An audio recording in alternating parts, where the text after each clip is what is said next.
Mom, check my bag. I couldn't go on the school trip I was so excited about. About 14 minutes after seeing my daughter, Emily, off to her school trip, she unexpectedly returned home and burst into tears, saying that shortly after I sent Emily off on her school trip, I received a call from her class teacher.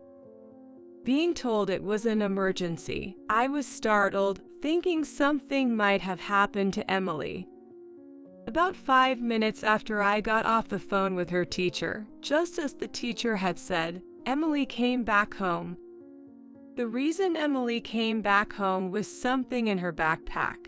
When I checked, I found that her brand new change of clothes and other items were wet and discolored. I found out that my mother-in-law, Mary, had gone to the school and done something. Not to complain, but my relationship with Mary is bad, and she even disliked Emily, so there's no way she would have gone to see her granddaughter off. I immediately called Mary, furiously demanding an explanation.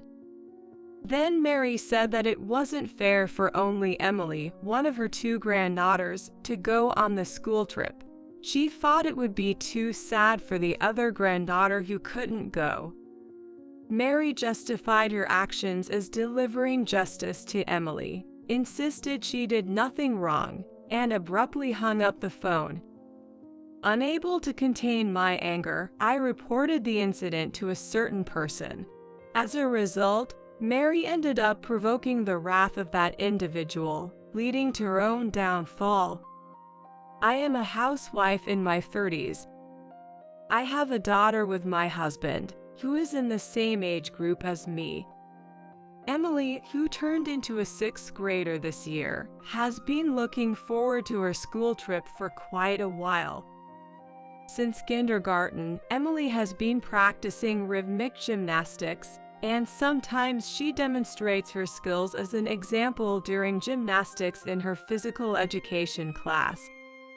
Emily, who once appeared in the local newspaper for participating in a competition, has become somewhat of a local celebrity. Once a year, there is a showcase in physical education class where each student presents his or her own creative gymnastics routine. When the time for the showcase arrives, it's so popular that students from other classes also come to watch.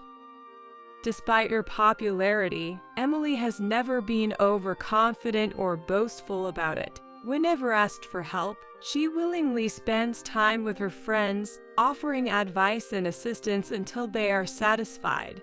I'm grateful she has grown up to be such a considerate person. My husband and I married for love, but since the beginning of our marriage, it's been a series of never-ending problems. The issues aren't with my husband, but rather because of Mary's behavior. She believes I stole her precious son and has been causing trouble for me because of it. Initially, Mary, in exchange for accepting our marriage, demanded that we live with her in the family home as a condition. My husband had moved out of his family home to live alone when he went to college, and I was in a similar situation. Therefore, we had decided not to live with either set of parents, but to live on our own instead. Of course, we agreed that if either of our parents ever needed care or assistance due to health or other reasons, we would discuss and address the situation then. Given our perspective, we communicated that we couldn't immediately agree to the matter of living together. We could have declined right away, but we were concerned about upsetting Mary and worsening our relationship with her. Then, my father-in-law, who was present at the time, spoke up, saying that it would be too harsh to expect the young couple to live with the in-laws. He proposed that it would be better to let us live alone for a few years, offering us a lifeline in the situation. Taking advantage of that, my husband skillfully convinced Mary, and at that time, the discussion of living together was dropped. After we got married, Mary kept bringing up the idea of us living together. Usually, if a parent-in-law wants to live together, he or she at least tries to be pleasant to his or her daughter-in-law, but she was the opposite. You're young and a housewife. Must be nice.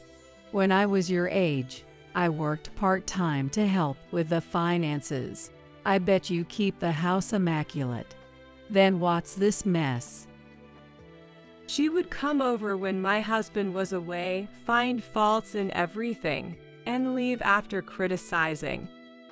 When my husband was out on overnight business trips, she would stay over, claiming it was too dangerous to go back at night, forcing me to endure her endless sarcasm. I developed mild neurosis due to her excessive interference. When my husband realized it was because of her, he confronted her firmly, assuring me we would never live together. Thanks to my husband and father-in-law, they kept her at a distance, and I started to recover. Soon after, I found out I was pregnant. I was anxious about her meddling again, but she was preoccupied with my sister-in-law, Kate, who was also pregnant at the same time, and showed no interest in me. She ignored my pregnancy and birth, favoring Kate and giving her grand gifts, while barely acknowledging ours. Years went by peacefully. Our daughter grew up to be strong, honest, and full of justice. Mary believed that our not living with her precious son was my doing, that I had brainwashed him. As our daughter grew and resembled me more than my husband, at family gatherings, Mary would cold shoulder her. In contrast, she adored my niece, who looked just like Kate as a child. She would give gifts to my niece for Christmas, but not to Emily. My father-in-law would secretly give one to Emily, but if he's caught doing so, she would snatch it away, saying, I won't give anything to the child of the woman who stole my son. When confronted by my husband or father-in-law in front of the kids, she dramatically claimed we were all ganging up on her. Emily gradually realized she was disliked by her grandmother. But she never became resentful. I'm so grateful for how well she's grown up. Just before Emily's preschool graduation, Kate got divorced and took custody of her daughter. The divorced Kate, along with my niece, moved in with my in-laws. My niece then ended up in the same school district and elementary school as Emily. They were in the same grade. My niece and Emily are in different classes, yet my niece often comes to see Emily. She frequently borrows school supplies and personal items that each student is supposed to have. I realized this because Emily's stationery was running out unusually fast. I initially suspected it might be bullying, with her things being hidden or thrown away, but it wasn't the case. Naturally, if two people share something, it runs out faster. I was relieved to learn it wasn't bullying, but I couldn't shake off this nagging feeling. I wondered if this was also a form of harassment from Kate. Mary didn't like me and Emily, often making our lives difficult with her constant nagging and harassment. Especially after Kate got divorced and moved back in with my in-laws, there were frequent incidents that seemed like she was contacting me just to make snide remarks. How can someone as impressive as you be my brother's wife? You'll definitely be dumped eventually. Kate seems to think highly of herself as a capable woman. Despite her own failed marriage, she would go out of her way to tell me that I too would inevitably be left by my husband. As irritating as it was, I tried to ignore her, thinking she was just envious of our seemingly happy family. However, the thought of her extending her spiteful behavior towards Emily was something I didn't want to consider. I told myself that I might be reading too much into it. This decision of mine would unexpectedly lead to consequences, but that was something to unfold a bit later. Time passed, and Emily became a 6th grader. In the 6th grade, there's a school trip. Emily had always been excited about it, especially each time she brought her savings for the trip to school.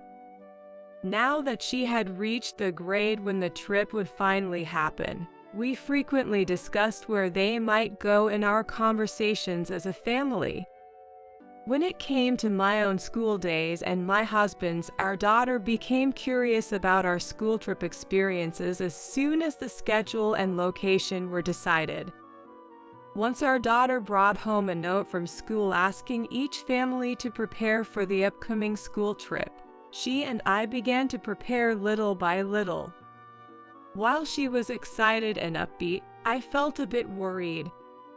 Recently, there had been an incident in her class, and the parents of the children involved were called in. Emily often remarked, "Why are the boys in my class so foolish?" showing her concern about the misbehavior of some rambunctious boys. By 6th grade, it's common for girls to start showing physical changes, and some more developed girls even start wearing training bras around 4th or 5th grade. Emily, being an active gymnast, had a muscular build, so her chest area wasn't particularly mature. However, the school trip guide for parents mentioned being cautious about underwear, as the trip involved several nights' stay and girls would be in separate rooms from boys. It also advised that girls not used to wearing bras should start getting accustomed to them. The guide also contained information about menstruation. These letters from school would inevitably be read by curious children.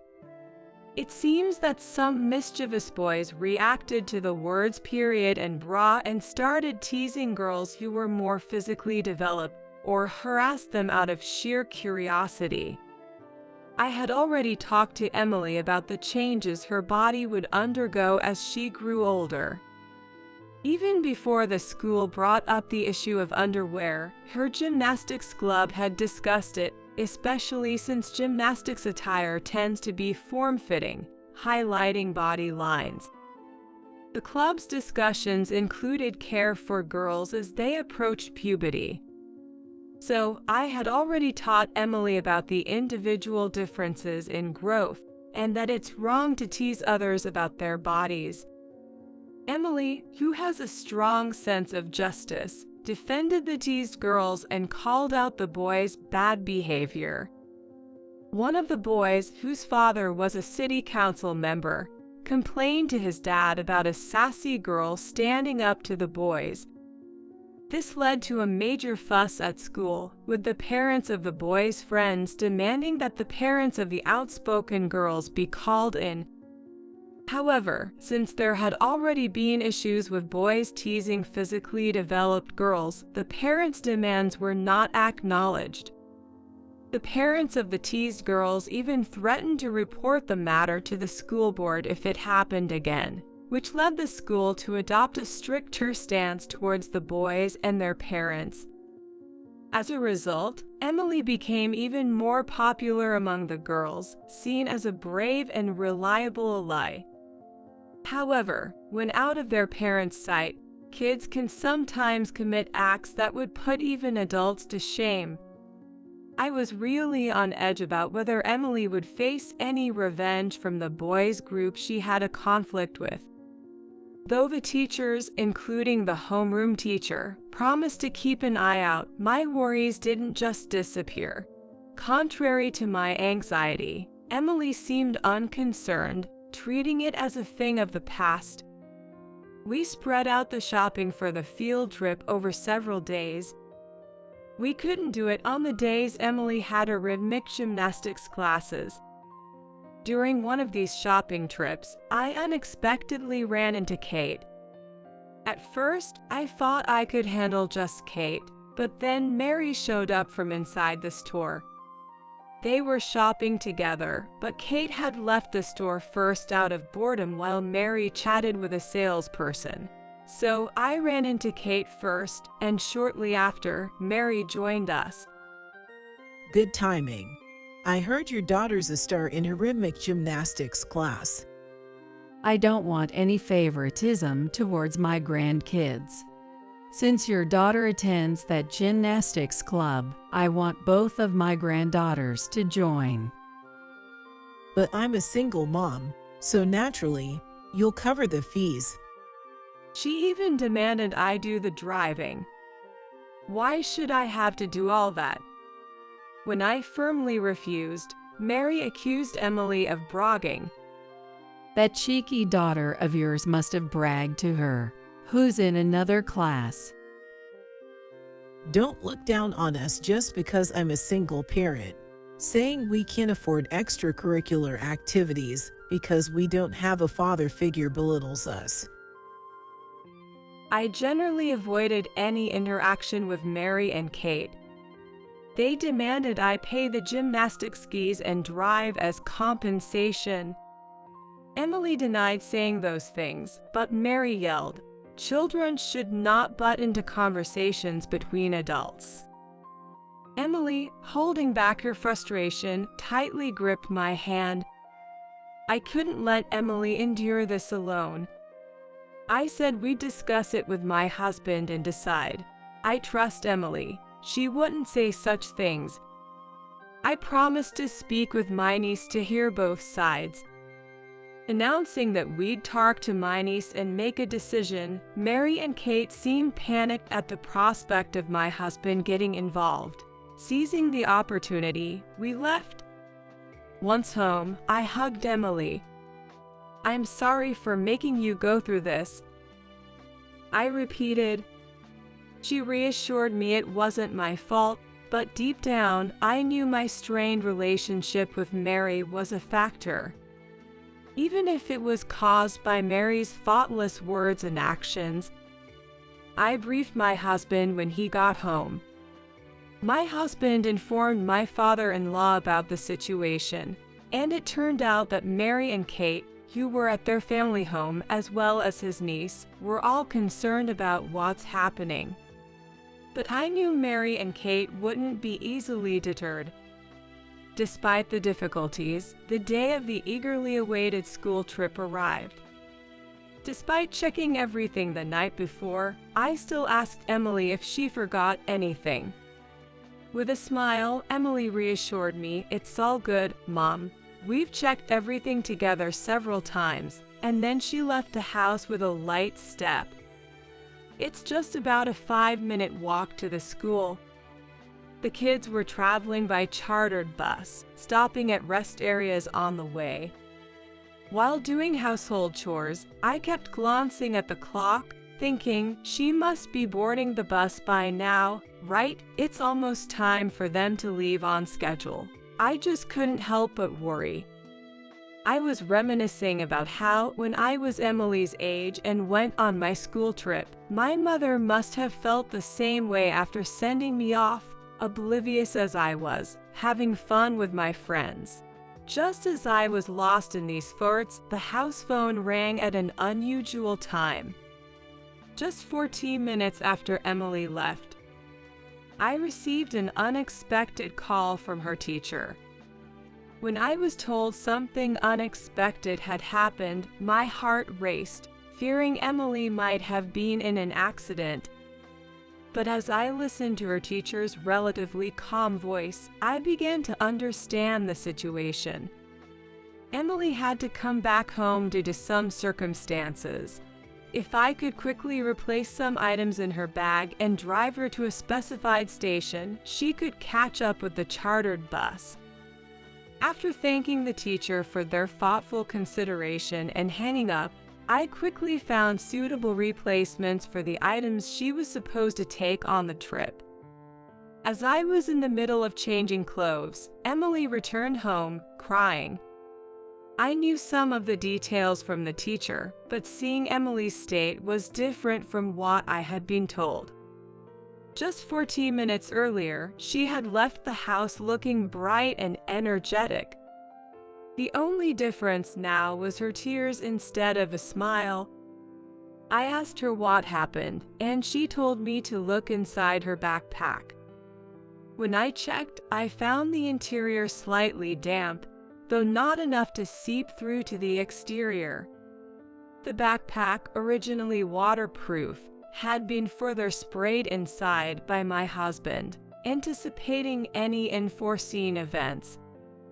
Fortunately, only the inside of the backpack was wet, as the waterproofing held up, affecting only the items that weren't waterproof. Emily, crying, told me that Mary had come to see off her cousin and had poured juice into her backpack.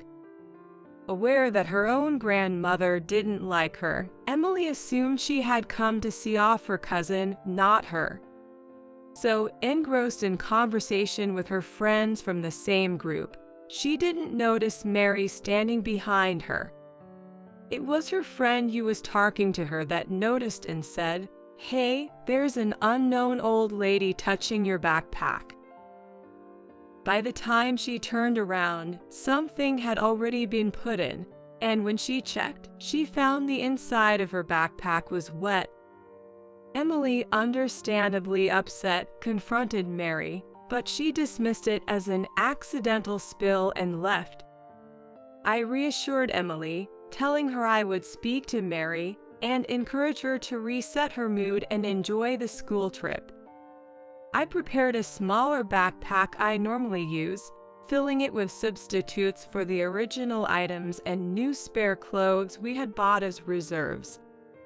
Emily, regaining her spirits, helped me pack quickly, and we hurried to the car to drive to the designated station.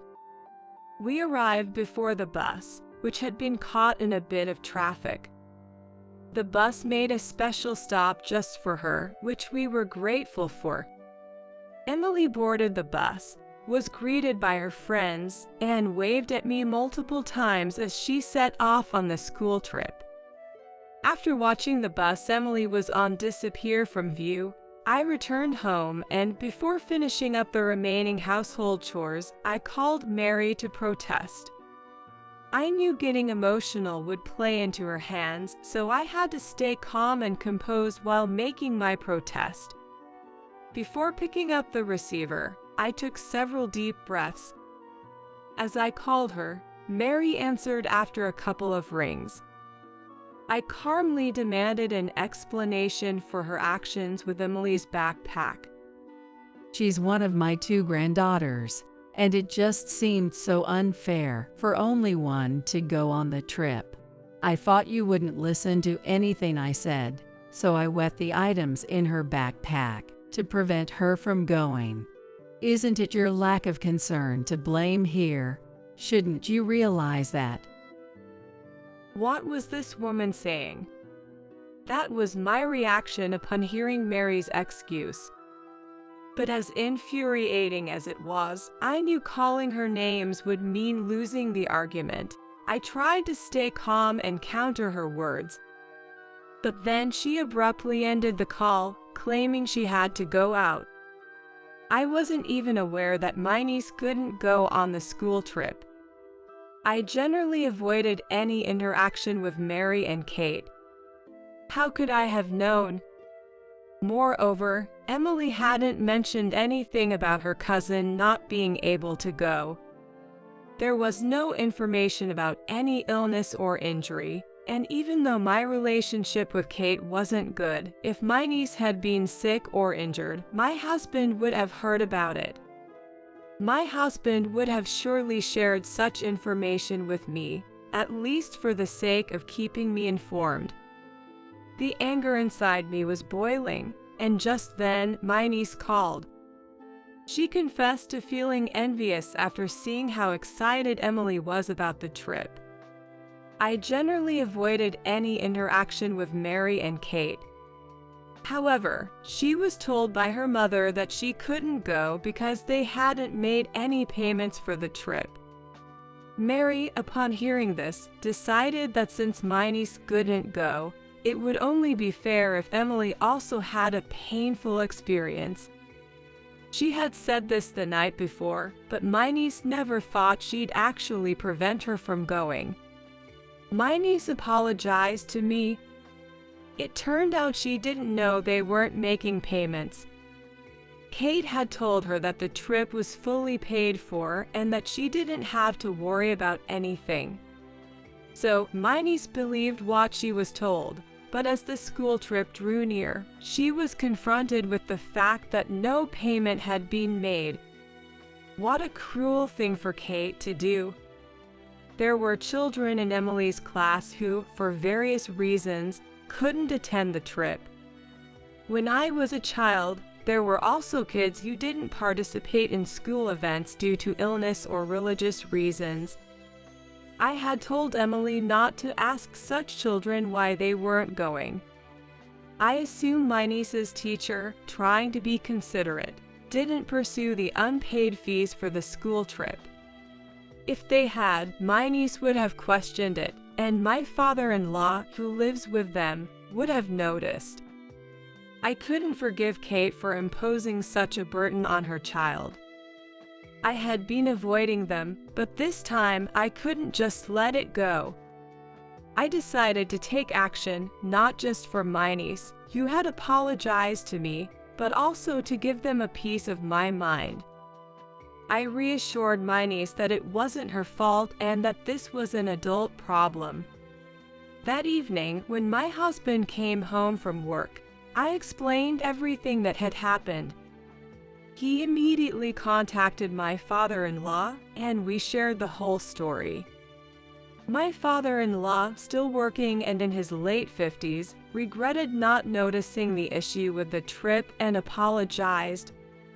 He was quite shocked to learn that no payments had been made for the school trip.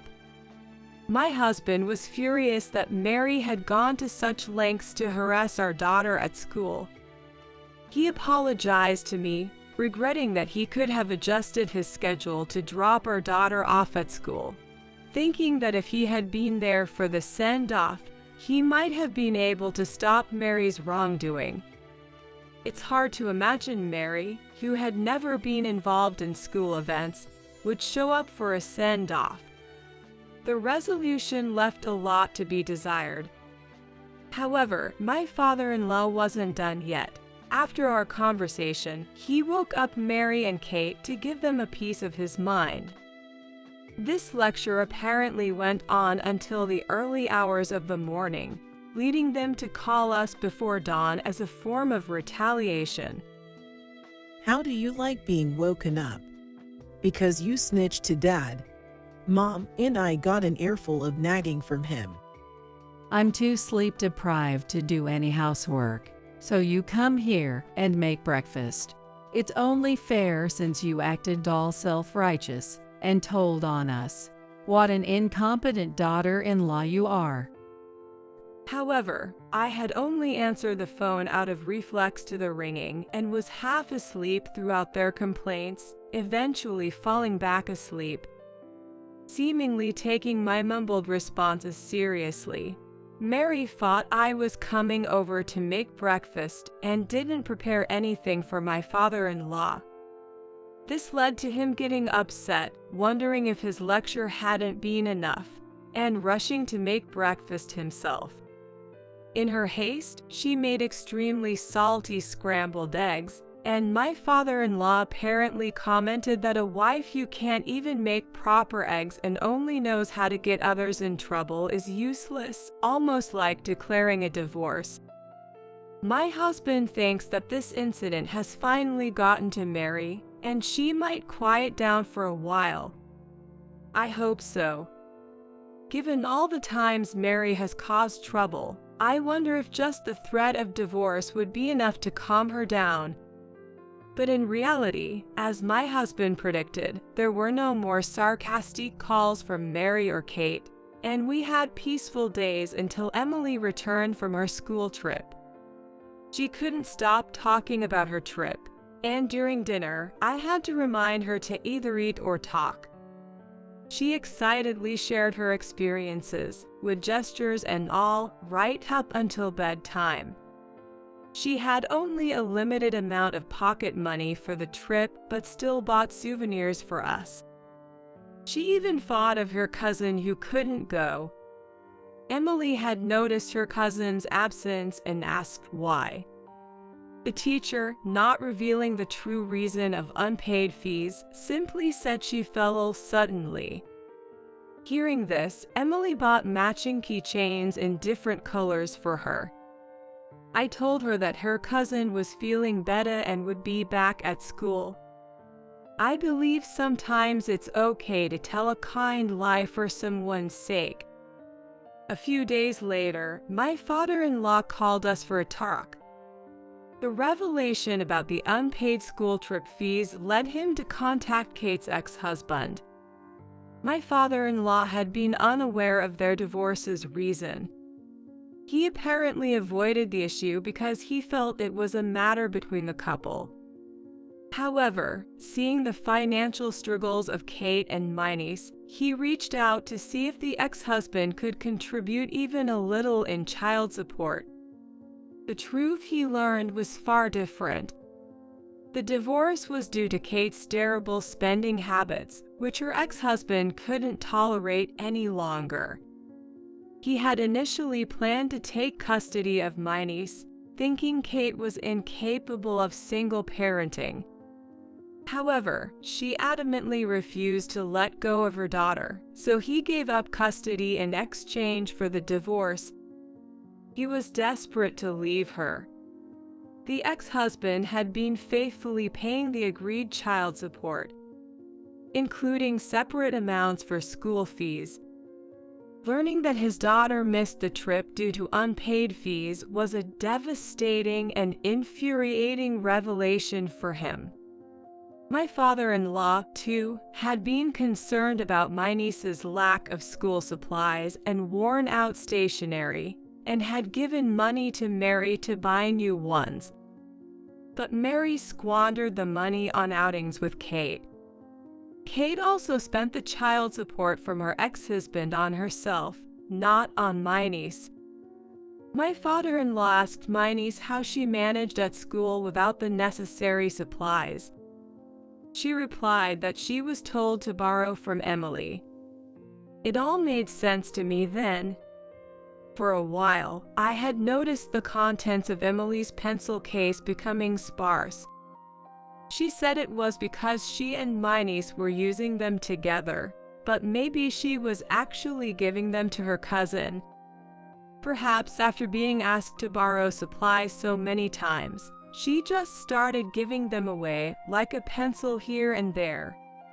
Hearing about the true nature of Mary and Kate from my niece, and learning about the misuse of child support and their refusal to let her participate in school events, made me realize it was not good for her education. Realizing that being around adults like Mary and Kate was also not good, my father-in-law, after confirming with Kate's ex-husband, supported the idea of fighting for custody. If one party is stubbornly resistant, such disputes can automatically lead to court. Kate resisted because she didn't want to lose the child support, resulting in a court case. The court judged that she was incapable of parenting, considering her income and lifestyle. After the divorce, Kate neither worked part-time nor used the child support and money from my father-in-law responsibly. The custody battle was quickly settled in court, and my niece was taken in by her father. He had moved back to his parents' home. She will now live a life free from neglect, with the support of her paternal grandparents. Following their quick loss in court, Kate and Mary showed up at my house. You really went and did something unnecessary. Now you're going to have to give me my allowance. It was a good source of income. Ever since you married my son, it's been one misfortune after another. You're a jinx. They had invaded our home early in the morning, rummaging for valuables. I immediately called my father-in-law for help. He arrived, apologized to me and my husband, and took them away in his car. Later, finding themselves without any source of income, they tried shoplifting at a local supermarket and were caught and handed over to the police. They didn't want to ask us for help and couldn't reach my father-in-law at work, causing trouble for him at his job. Eventually, my father-in-law, fed up with their antics, divorced Mary. He left the house to them, choosing to live with us, as he had always been fond of Emily. Mary took as much as she could from the divorce settlement but spent it all without thinking of the future. Even though they could shelter from the rain and wind, their electricity and gas were cut off, and eventually, even their water supply was shut off. When they ran out of cash even to buy food, she came begging to me, asking for forgiveness and pleading for my help, apologizing for everything they had done. "Let's all live together happily as a family," she says, but what does she mean by happily? Weren't they the ones who trampled on my efforts to live harmoniously? Don't they even think about earning their own money to buy food? I can't offer a place to live to those who won't even try to be independent, so I kicked them out of the house.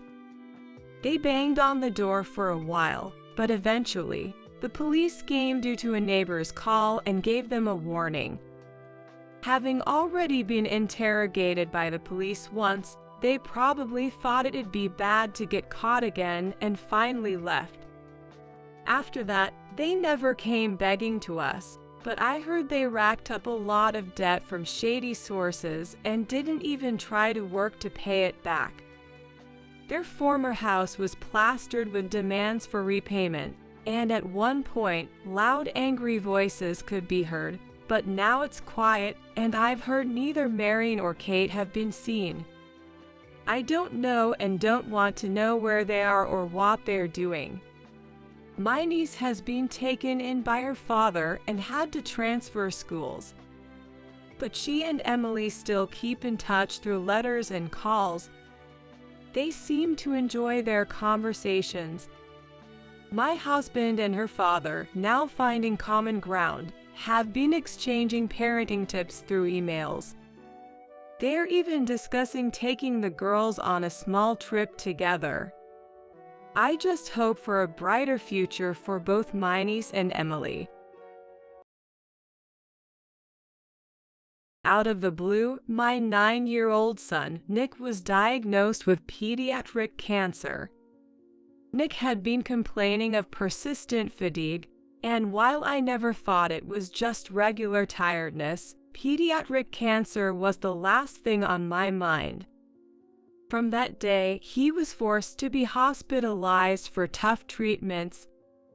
Just being lazy, right? Trying to gain sympathy with something as far-fetched as pediatric cancer. How attention-seeking can you be? Even when I told Michael about Nick's illness, he didn't take it seriously. Despite being busy with work, he never once visited Nick in the hospital. My mill, Susan, insisting that housework is the wife's job, never lifted a finger to help and only complained. Then, one day, Susan and Michael, who had never visited before, came to Nick's hospital room. You know, cancer can be cured with vitamins, right? Excuse me. I found lots of stories online about miraculous cancer cures with vitamins. Like, stage 4 cancer disappeared in a week. So, I'll cure our Nick's cancer. He took the orange juice Nick was drinking, threw it over his head. I'm going on a week-long spot rip with your grandma. Make sure you're cured by the time I get back. Shocked by this unbelievable event, both Nick and I were speechless. After they left, Nick burst into tears, relieved from the fear. Cure cancer with vitamins? What is that even about? And who throws liquid on a sick person seriously? Filled with incredible anger, I decided to get back at them. Little did they know, a shocking truth awaited them a week later. I married my first husband, David, when I was 26. He was 4 years older and had been my tutor when I was preparing for high school. After I started working, we reconnected as colleagues. They gradually moved from reminiscing to talking about the future and got married. That's the background of the situation. The following year, Nick was born. Just as our new family began its journey, David passed away due to illness. He had felt fatigue but didn't seek medical attention due to work. One day, he collapsed at work, and upon examination, it was discovered he had cancer. He started treatment immediately, but the disease progressed rapidly, and he passed away 3 months later. Years later, I remarried my current husband, Michael. Initially, I worried about how Nick and Michael, not related by blood, would get along. But gradually, they grew closer, and one day Nick asked if he could call Michael Dad. Surprised, Michael and I exchanged looks, but we knew this was our answer and considered marriage seriously. Our meeting with Michael's parents went smoothly, and they adored Nick as their own grandchild. It was Michael's first marriage, so we invited family and close friends for a wedding ceremony. You would have thought I'd have 2 weddings. I joked with my friends. It was a heartwarming ceremony. However, the seemingly happy in-law family had its issues. Michael's younger brother, who married before us. Michael had moved out when he started working. Marriage was unthinkable, it seemed to be his favorite saying. And his serious brother-in-law decided to take over his parents-in-law's family, got married, and lived with them in the in-laws' house. My mother-in-law, Susan, seems to be at odds with my brother-in-law's wife, Alice, and her complaints about Alice always enter into the conversation, which made me uncomfortable. I didn't want to take sides based only on her complaints, nor did I feel right asking Alice about it. So, I mostly nodded along and ignored her rants. But this seemed to encourage her to increasingly intrude into our home. She started staying over for various reasons, and before I knew it, she was staying over half of the month, and eventually moved in with her belongings. She began acting as if she owned the place, and her attitude towards me and Nick changed. At first, my mother-in-law was kind and understanding to me and my son. She began to say sarcastic things that were not important to us. Before remarrying, I was working part-time, getting by with the help of David's estate. Even after remarrying, I continued working part-time, albeit less frequently, to contribute a little extra. Considering Nick's future, having more money is always better. However, Susan implied that my working part-time meant Michael wasn't earning enough and kept telling me to quit. After all, you're a mom and should prioritize parenting. I've never once neglected Nick because of my job. We've managed just fine together. But then, Susan started making snide remarks to Nick. You're the reason your mom struggles. Your new dad even feels embarrassed about you in public.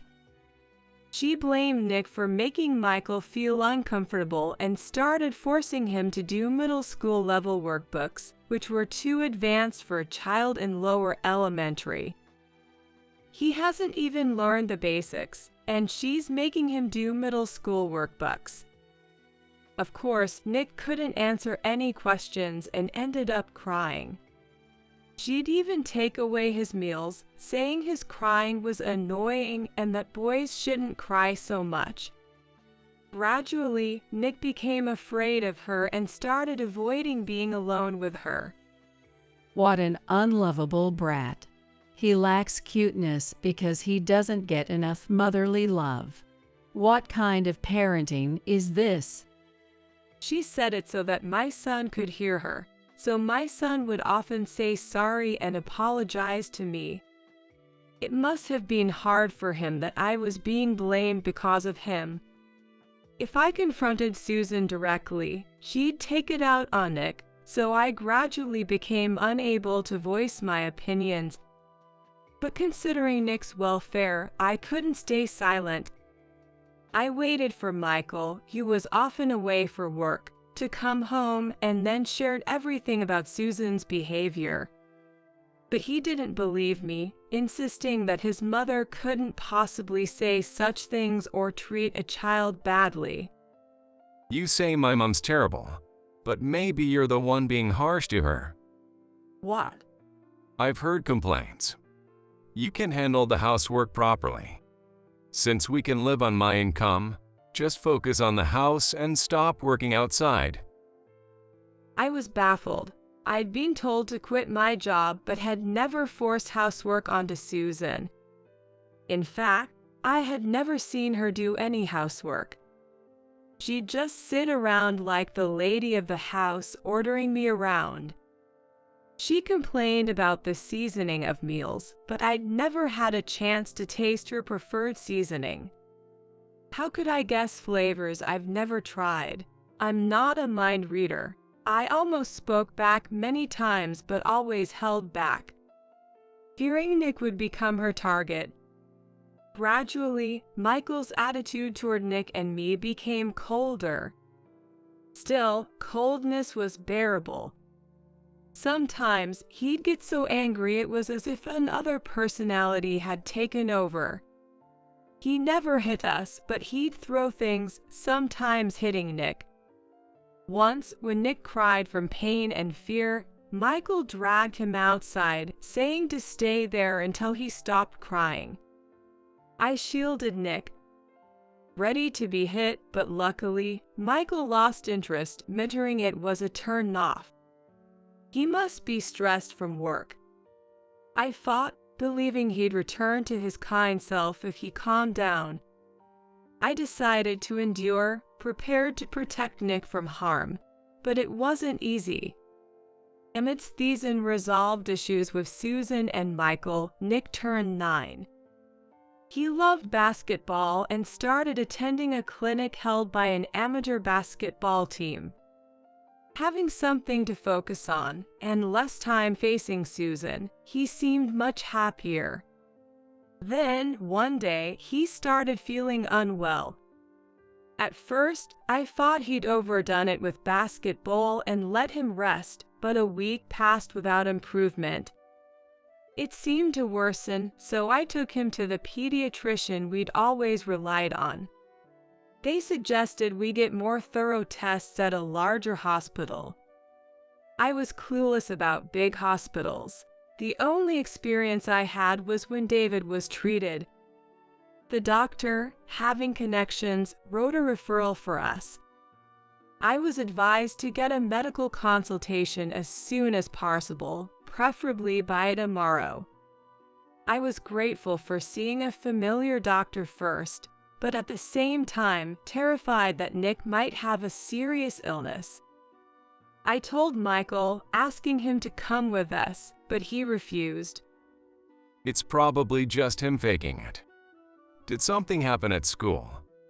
If you believe everything a kid says, no amount of money will ever be enough. Big hospitals are expensive, right? Cover it with your part-time income. I've heard of kids using sickness as a way to rebel against their parents.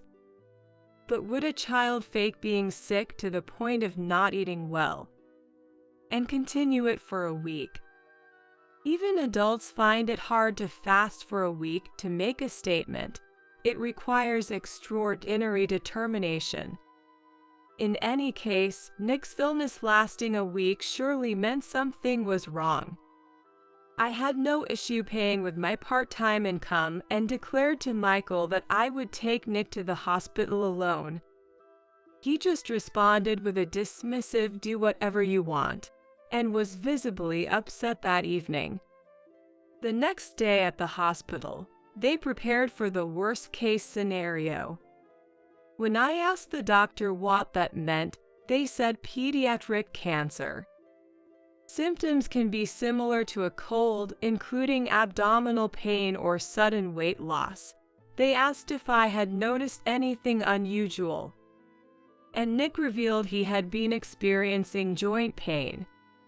When I asked why he hadn't mentioned it, he said he didn't want to worry me more or have me face unpleasant comments from Michael and Susan. I felt terrible that he was suffering yet worried about me.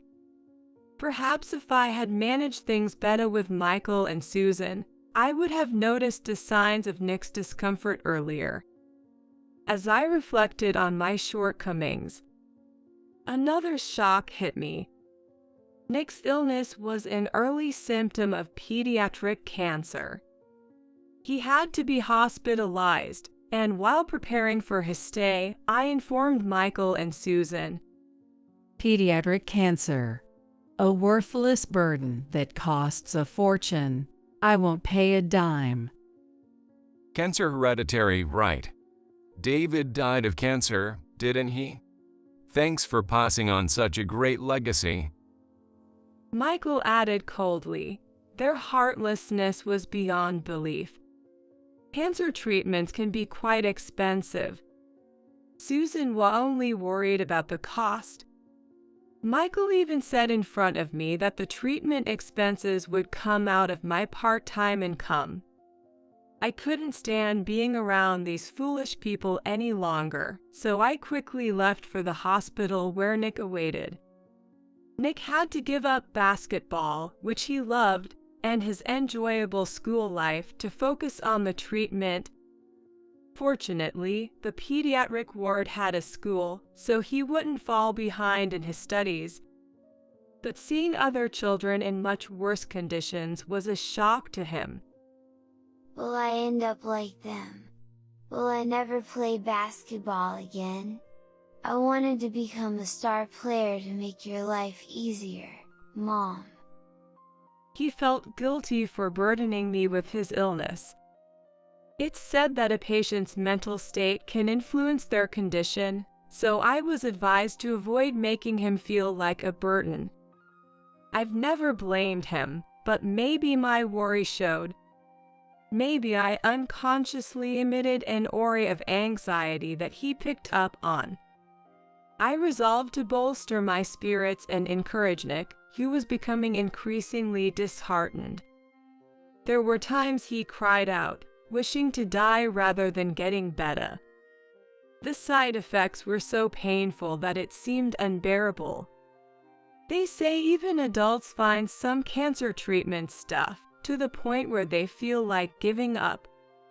I thought I understood the hardships of cancer treatment from David's experience, but he hadn't undergone extensive treatment.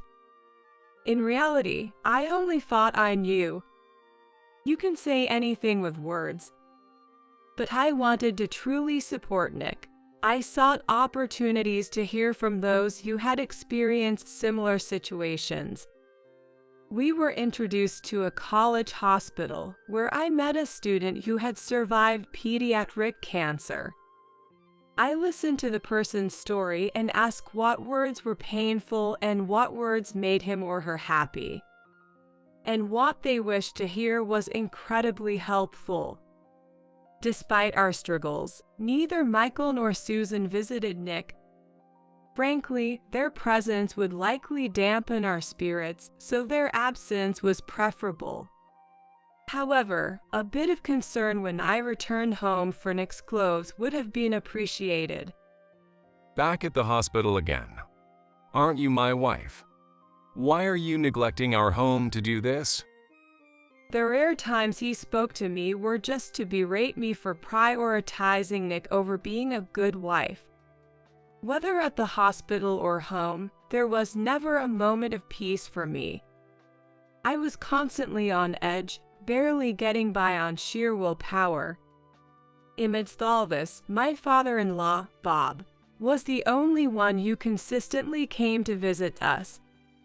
His care for Nick and me and our light-hearted conversations allowed us to momentarily forget the harsh reality. I can't be more grateful to Bob. It was also a joy to see Nick, who usually seemed uninterested, smile more whenever his grandfather visited. Bob once confided in me that he had lost a close friend to cancer. Having witnessed the burden on the caregiving family and his friends struggle with harsh treatments, he expressed a desire to help us in any way he could. Just knowing his intentions was enough for me. I wish that Michael and Susan, who I live with, could have even a tenth of Bob's compassion. But expecting something and being let down hurts more, so I decided not to hope for anything. One day, Susan and Michael, who had shown no interest in Nick's battle with illness, came to his hospital room. How long do you plan to run away from home like a teenage rebel? The house is a mess because you're not there. A wife has her duties, right? When it's time for someone to die, they'll die, so just leave it be. The cure for cancer is just a matter of luck anyway. Cure for cancer a matter of luck. Everyone dies eventually. What are those the words you say in a ward where many are striving for recovery? Were they always this despicable? I was so enraged and dumbfounded that I lost all reason. There are things you should and shouldn't say, right? There's a time and place for everything, isn't there? Don't you, who have lived many times longer than Nick, know that? Maybe you both should get a brain scan. Sometimes tumors in the brain can cause personality changes.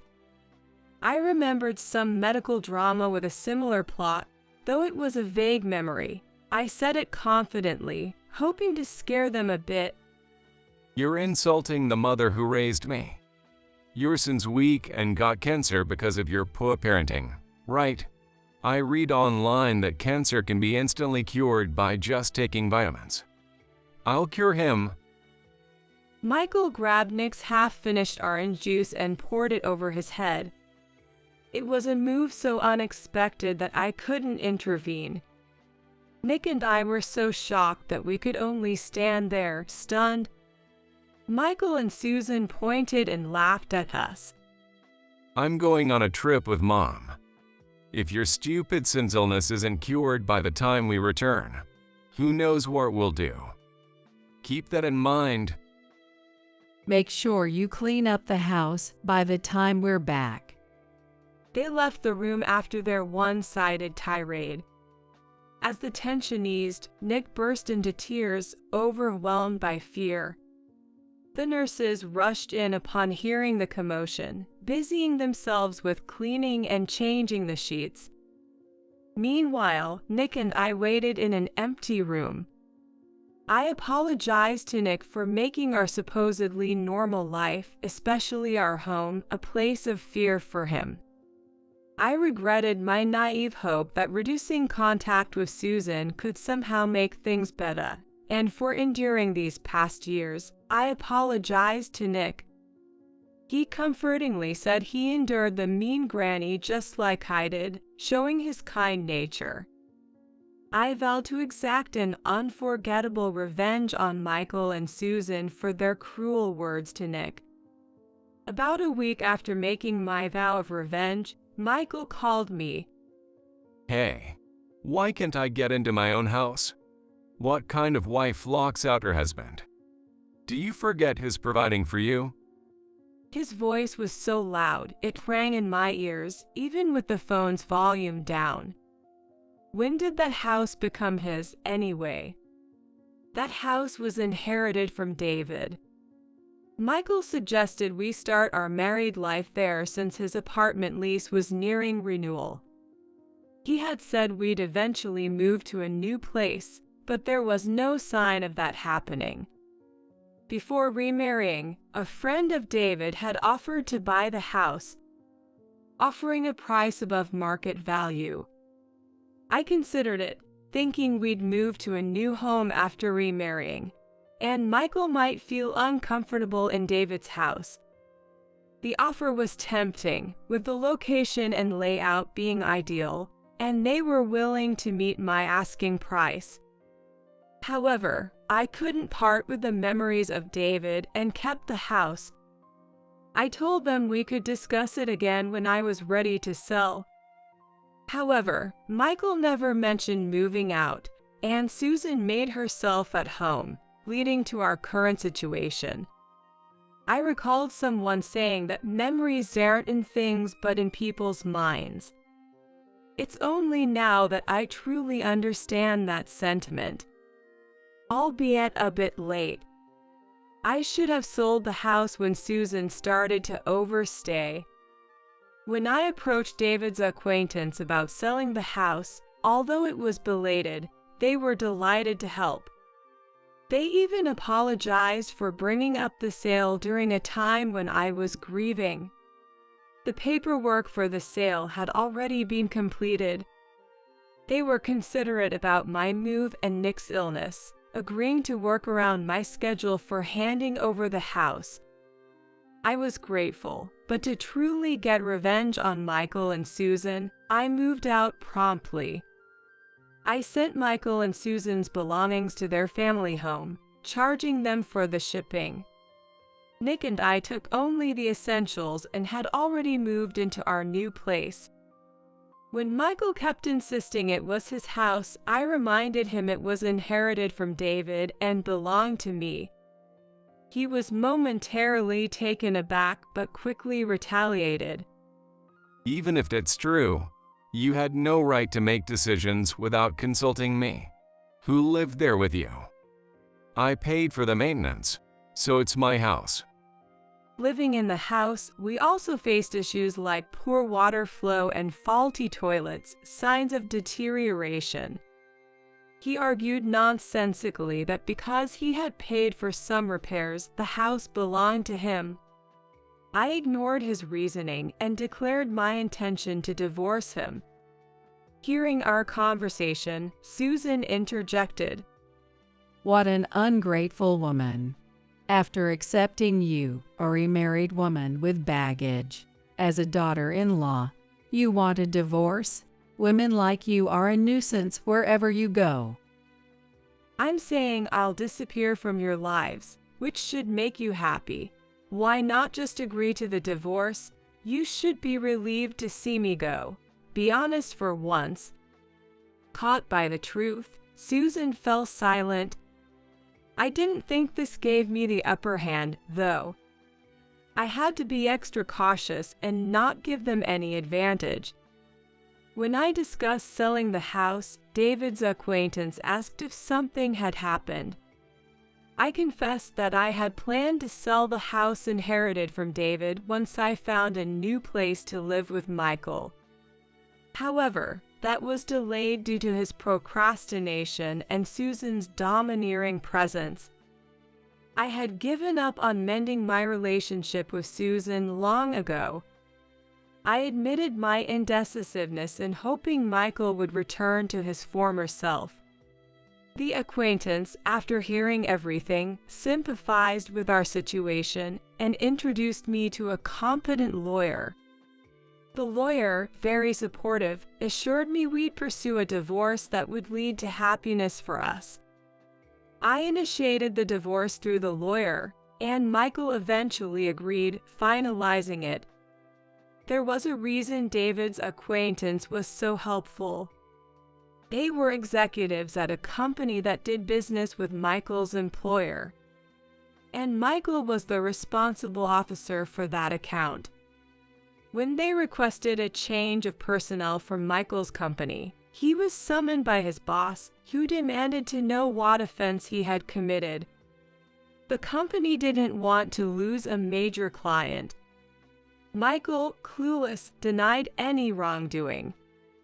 However, upon further investigation by his boss, it was revealed that Michael had a bad reputation, and his colleagues confirmed he had been cruel to his stepson. I heard that Michael was going around telling his colleagues and subordinates that his stepson was weak, stupid, and useless. Just recently, he boasted about curing Nick's supposed pediatric cancer by pouring vitamin-rich orange juice over his head.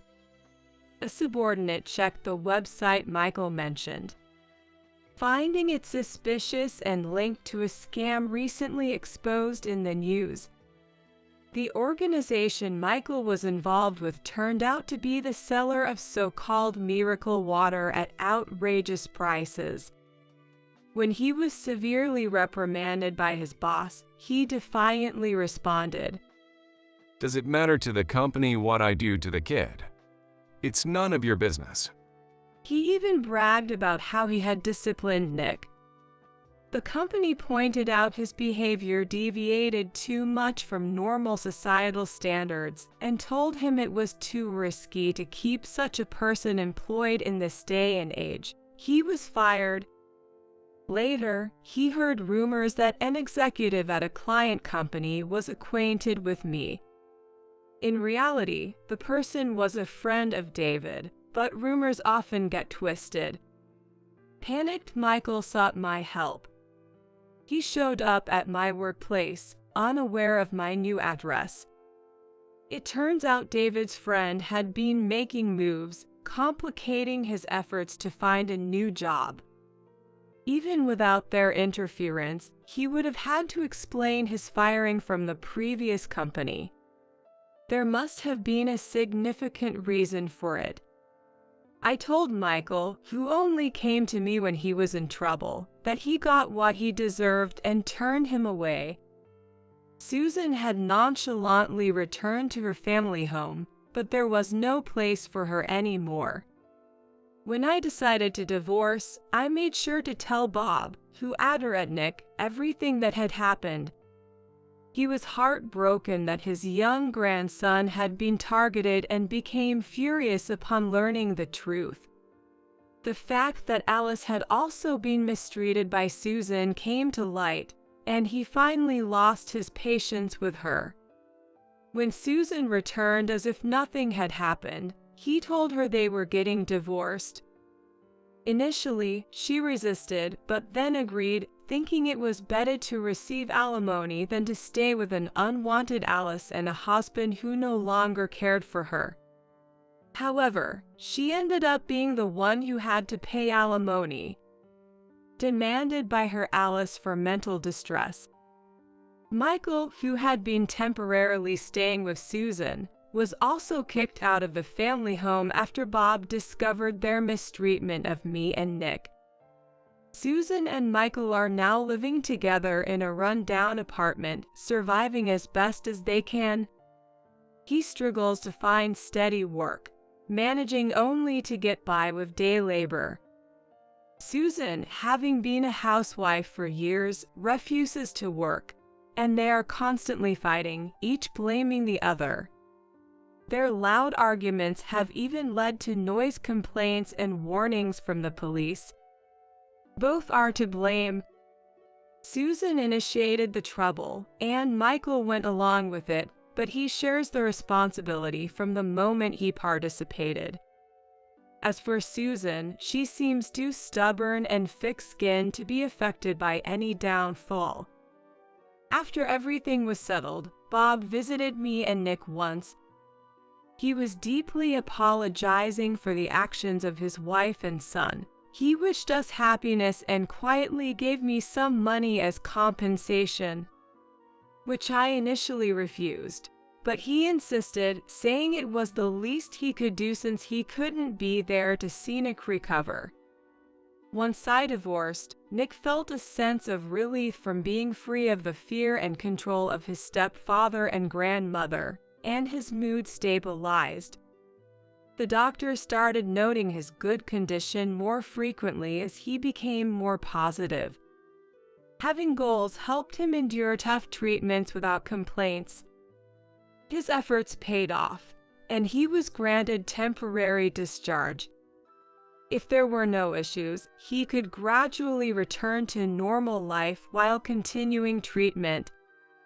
Over time, his condition further stabilized, allowing him to attend school with some restrictions. Though he sometimes needs to be hospitalized, it's not for as long as before. He sets small goals for himself, like things to do or eat after his hospital stays or treatments, focusing on his recovery. This school and its students are understanding and supportive, giving me peace of mind when sending him there. I feel relieved and happy seeing his steady recovery.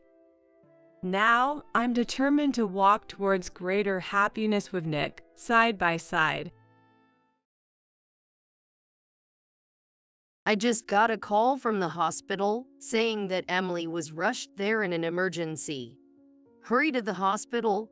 I'm at home right now, but I'll head there immediately, my husband, Daniel, said. I was momentarily confused by what he meant. Then, puzzled, I replied, I'm at my parents' house right now, but what do you mean? Did the hospital really call? Daniel, clearly irritated, said, Yes, that's why I'm telling you to hurry up. But as I looked at my daughter, sleeping next to me, I said, Emily's right here sleeping next to me, though. Hearing this, Daniel was speechless and just uttered, Oh? My name is Laura Thompson. I'm a 33-year-old housewife. I live with my daughter, Emily, and Daniel, who is 2 years older than me. Emily, who just turned 10 and is in the 4th grade. I quit my full-time job when Emily was born, but started working part-time when she entered elementary school. Daniel graduated from a top university and works for a leading trading company in the U.S. We met in college when a friend invited me to a drinking party, where we happened to sit next to each other. We exchanged contacts and occasionally met up for movies and coffee. We weren't in a serious relationship, but I didn't mind meeting him. Maybe I bragged a bit to my friends about having a friend from a prestigious university. However, after meeting a few times, Daniel asked me out, and we started dating.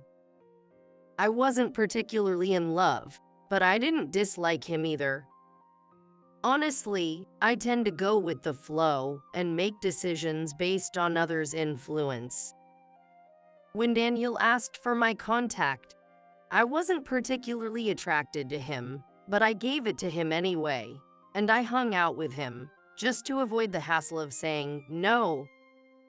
I've always thought life is easier when someone else makes decisions. So when Daniel proposed after graduation, I accepted without much thought. I figured being married to someone successful meant I wouldn't have to worry about money. My friends envied me for marrying an elite, but I wasn't particularly moved. On the other hand, Daniel has always been considered a prodigy and confidently made his own decisions, believing they were always right. Honestly, he can be quite condescending, which is why I think many people dislike him. For Daniel, I must have been easy to control, so he probably found me easy to deal with. I think he married me more for convenience than love. In fact, I always let him make decisions, and if he opposes something I want to do, I immediately give it up. It's tiring to fight for what I want, and there's rarely anything I want that much.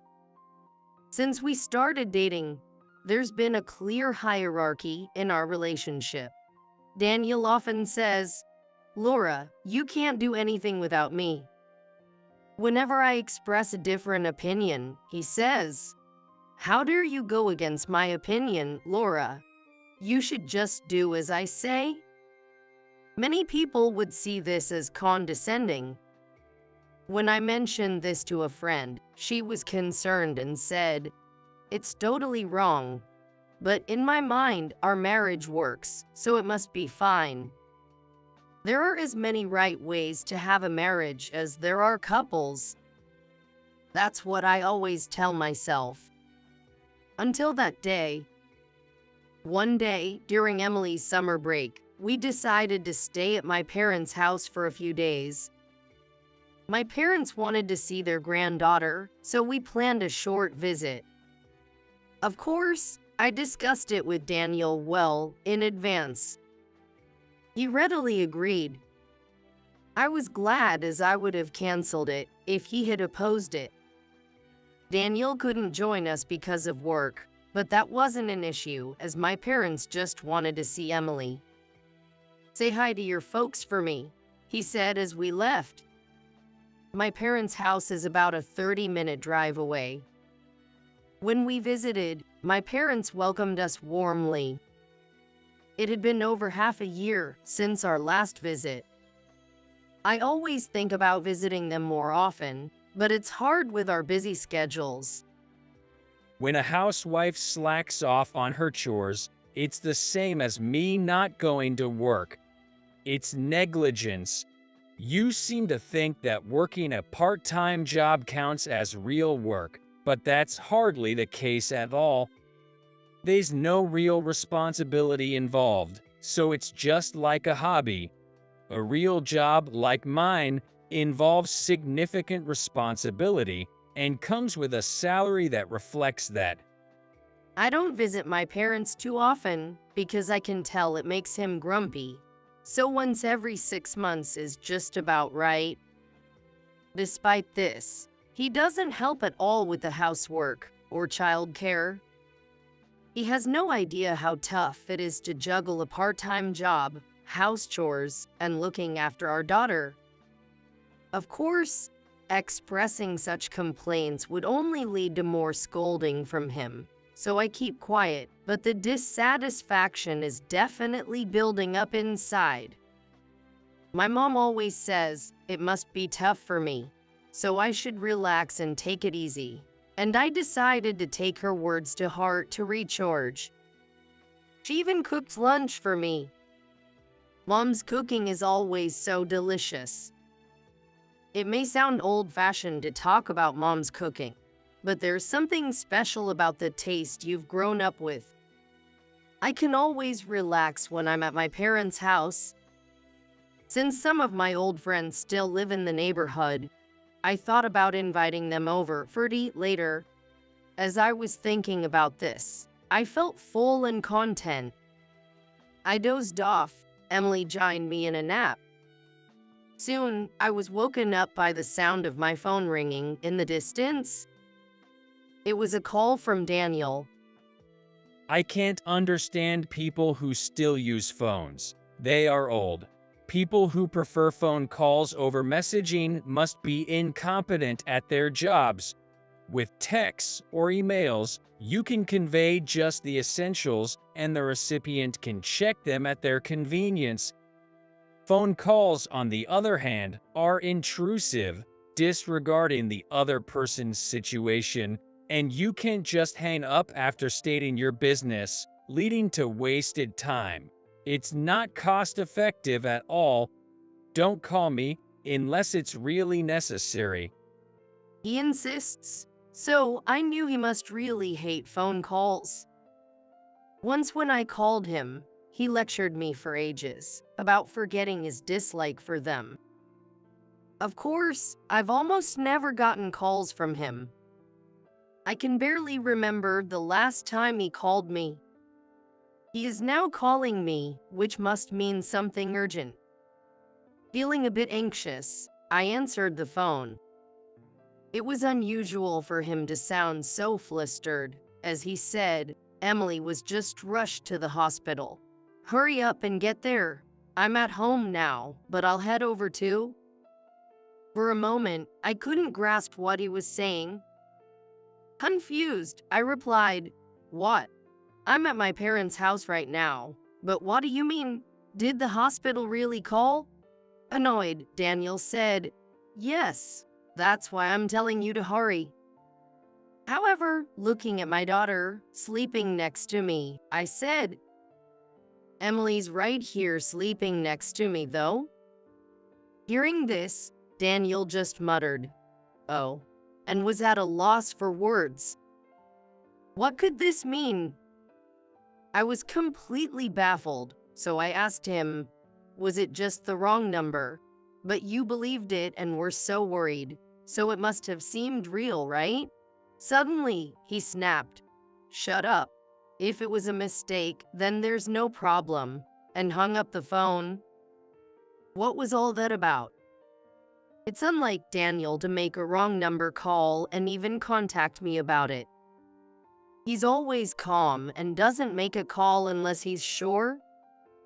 If he had any doubts, he would have probably sent a message first. I couldn't believe it was just a wrong number, so I decided to call the hospital myself. I told the receptionist Daniel's name and that I was his wife, and they transferred me to someone in charge. Yes, Daniel's daughter has indeed been brought here. Please come to the hospital as soon as possible. She's not in a life-threatening condition, but she collapsed in the middle of the street.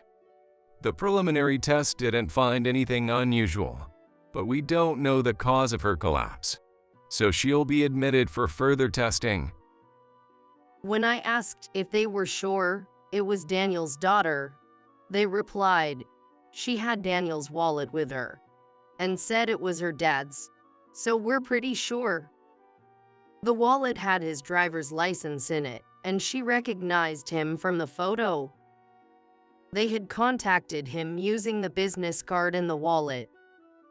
It all made sense. But since my daughter, Emily, was sleeping right next to me, it couldn't be her. The more I thought about it, the more confused I became. As I was trying to make sense of it all, the person on the phone asked, "You are Daniel's wife, right? So you're her mother, and will be coming over, right?" I tend to agree to things when asked, so I instinctively said, "Oh, yes. I'm on my way." After hanging up, I thought to myself, what's the point of me going there if it's just some unknown girl admitted to the hospital? But since I said I'd go, I felt I had to. I was also curious about why the girl had Daniel's wallet.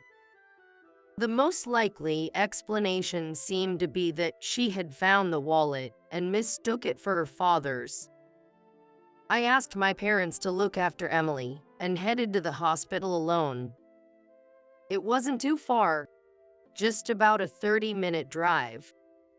Luckily, the traffic wasn't bad, and I arrived in about 30 minutes as expected.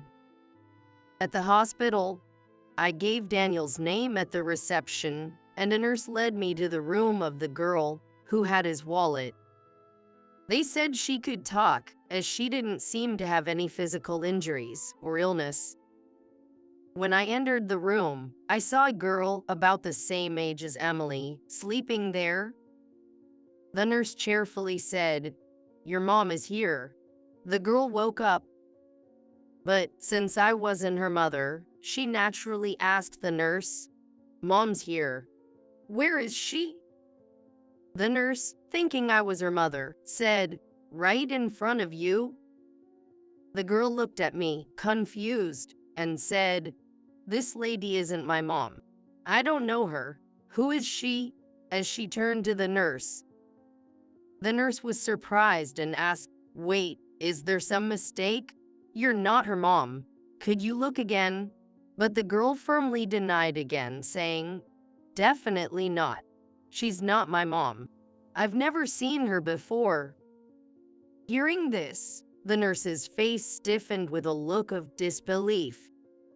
She turned to me, now filled with distrust, and asked, "Who are you?" Thinking it's better to be honest rather than causing more confusion, I explained, "Actually, I heard that a girl with my husband's wallet was brought to the hospital, and I came to find out why." The nurse, confused, asked, You mean you're the wife of the wallet's owner?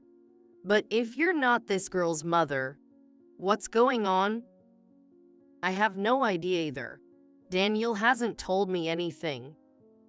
I then turned to the girl to clear things up. Hi there, I'm Laura. What's your name? The girl replied openly. I'm Michelle, Michelle Johnson. The name Johnson rang a bell. I remembered a woman named Emily Johnson among Daniel's colleagues at our wedding. She was quite close to Daniel, which struck me as odd. Despite my presence, she had taken photos with him, arms draped around each other, and even hugged him to offer congratulations. I remembered complaining about their excessive closeness. Daniel had explained she was just more physically affectionate, but I couldn't shake off a feeling of suspicion. The girl shared the same last name as that woman. The surname Johnson is easy to remember. As far as I know, I'm only aware of one person with that name. Dismissing this as a coincidence seems far-fetched. Fearing the worst, but keeping calm, I continued talking to Michelle. I'm a friend of your dad. He's busy with work and can't come, so he asked me to check on you. I heard you have his wallet. Is that true? He asked me to confirm it. Can I see it? Michelle obediently showed me the wallet, which I recognized immediately as Daniel's.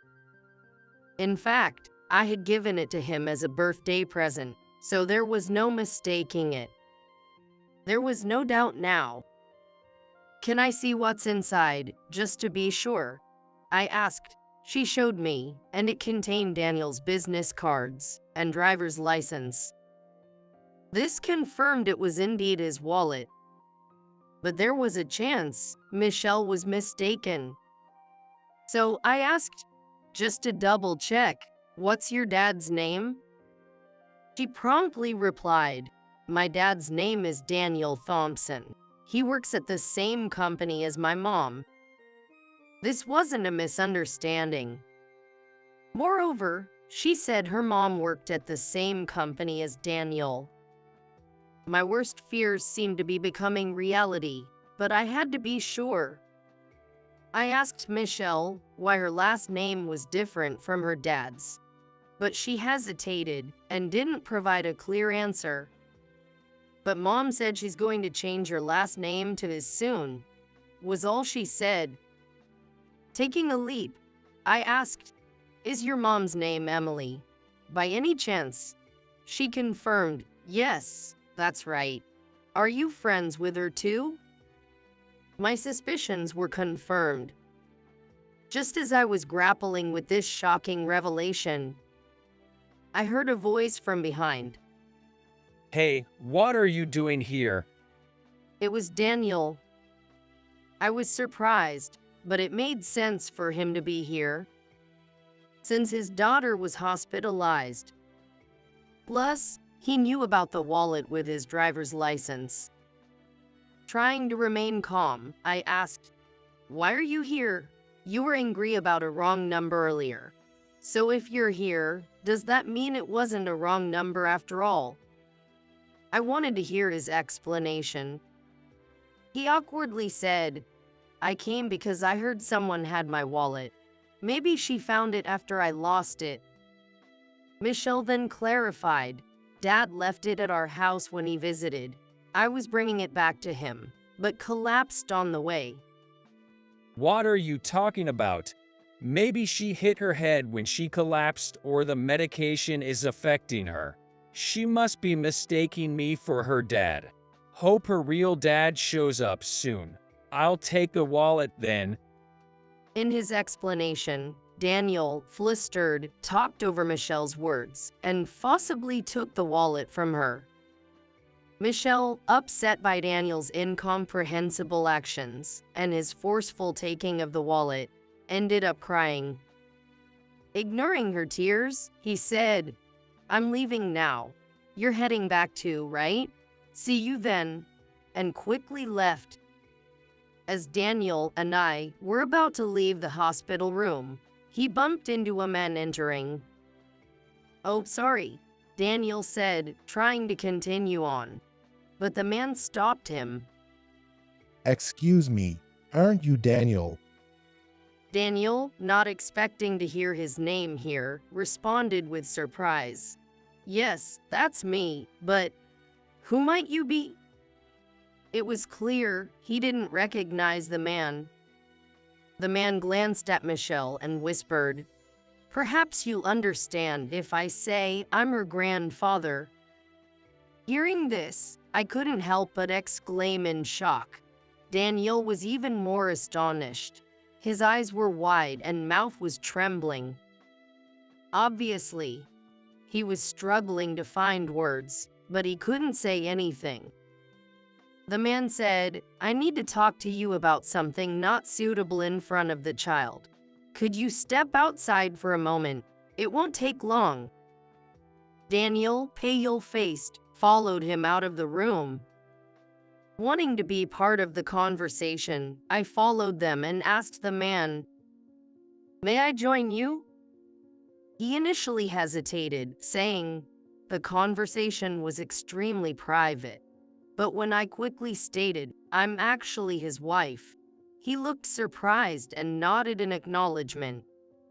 Daniel, seemingly not wanting me there, tried to object, but was silenced by the man's stern gaze. We left the hospital and entered a nearby cafe. The man introduced himself as Tom Johnson. "I'm Michelle's grandfather. You're Daniel's wife. I'm terribly sorry for what my daughter, Emily, has done. Please forgive us." He apologized sincerely. I had my suspicions, but needed confirmation. Johnson revealed a shocking truth. I only found out today from my daughter that Michelle is actually my granddaughter. Emily left home about 10 years ago to live alone, and I didn't know she was raising a child as a single mother. He continued, explaining. As expected, hearing it from someone else was quite shocking. Today, when she happened to return to our home, that man, Daniel, called our daughter. After the call, she visibly became suspicious. Upon questioning, she confessed to having a 10-year-old child. She probably panicked when she heard her daughter was hospitalized. Otherwise, she might not have confessed, so the timing of the call was fortunate. For that man, it must have been the worst timing, though. Tom explained how he came to be involved. Then I asked, "And she also confessed that the father is Daniel, right?" He nodded in agreement. Yes, exactly. I came to the hospital after learning that the father of the child is a married man. My daughter told me the child's father would come to retrieve his wallet. Looking at Daniel, he was trembling. I thought he was trembling out of regret for his misdeeds. But then, he suddenly shouted angrily, "What the hell? She told everything. This is ridiculous." He was shaking with anger, not remorse. His behavior, especially in front of his mistress's father, was unbelievable. Was he really such a person? I thought he was proud, but I didn't expect him to lack any sense of ethics. I felt deeply ashamed to be his wife. Naturally, Tom was furious at his words. Do you realize what you're saying? I admit my daughter did something terrible to your wife, but you are not blameless. In fact, you should be apologizing to us. What are you misunderstanding? His anger was justified. But then Daniel said something unbelievable. Blameless? What are you talking about? Making me feel this uncomfortable is a huge sin. Why should I apologize to you? Being able to have my child should be considered a blessing. You should be thanking me. He was completely unrepentant, looking down on us instead. Where did he get such confidence? I couldn't tolerate it anymore. So I said, "Unbelievable. You're justifying having an affair and a secret child. I can't live with someone like you. We're definitely getting a divorce." Daniel was shocked and confused, as I had always followed his decisions without question. "What are you saying? You can't do anything without me. You should just obey what I decide. There's no way we're getting a divorce," he exclaimed. But my decision was firm. I couldn't possibly live with such a terrible person. It would be detrimental to my daughter's upbringing. Fortunately, she was with my parents, so I decided to go home, pack up my essentials, and stay with my parents. I couldn't stand being in the same space as Daniel anymore. "I've heard enough. I'm leaving. I don't think we'll ever see each other again, unless it's in court," I said and left, ignoring Daniel's red-faced protests. When I returned home and told my parents everything, they were furious and supported my decision to divorce. They said my daughter and I could live with them, so I no longer had to worry about a place to stay. Later, Daniel tried to resist the divorce, leading to mediation. Due to having a secret child, he was in a disadvantaged position, and the divorce was granted mostly in my favor. I received a considerable amount of alimony, which must have been a blow to him. However, that wasn't the end. Tom, the father of Daniel's mistress, turned out to be a senior executive at one of Daniel's client companies. Unaware of this, Daniel had insulted him. Daniel didn't know him since Dom wasn't his direct client contact, but of course, such disrespect would be unforgivable. Tom reported directly to the company about a married man in their ranks having an affair with his daughter, saying he couldn't do business with a company harboring such a man.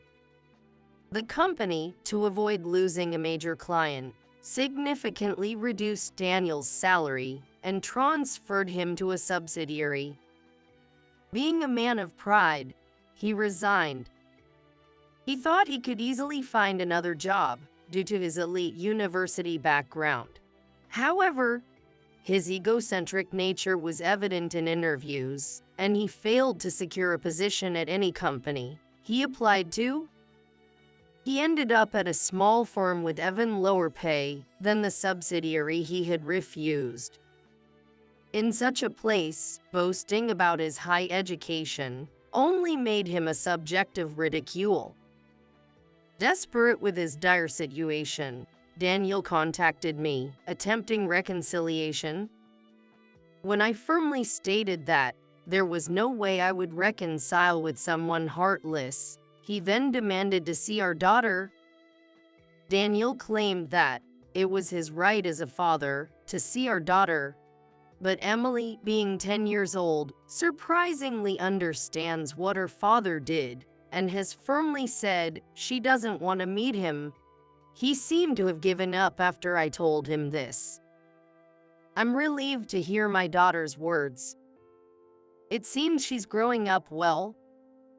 Michelle, who was hospitalized, underwent thorough examinations, but nothing serious was found. She has been discharged and is now living happily with her mother. It appears she fainted due to a slight case of anemia, so I'm relieved. Following the incident, Michelle has also expressed that she doesn't want to see her father. She's innocent in all of this, so I hope she can forget her father's existence and find happiness. Thankfully, she has her grandfather's financial support, so there's no need to worry. Speaking of which, I also received alimony as compensation for the affair, both from Daniel and his mistress. In a way, I'm grateful to them for providing the impetus for our divorce. Emily, the mistress, seemed genuinely remorseful and insisted that I accept the alimony, so I did.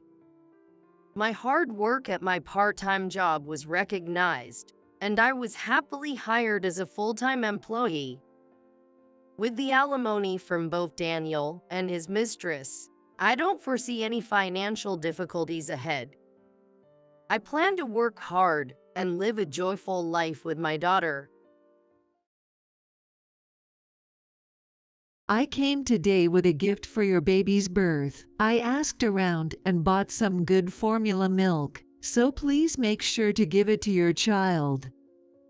My mother-in-law, Elizabeth, said that while handing me a can of formula milk right after I had given birth. She always believed, without any basis, that I married her son Rick for his money and had constantly harassed me. It felt strange and suspicious to see her presenting a gift with a smile. I hope they grow up healthy. She said that, leaving without any of her usual snide remarks. Her departure felt eerie. Puzzled, I showed the formula milk to my mother who had come to visit. She turned pale and urgently said, Don't open it. Throw it away right now. Then she rushed to the police station with the milk. Please examine this powder. I think it's not formula milk. I was shocked and bewildered by what my mother reported to the police. I'm Sarah, a daycare worker.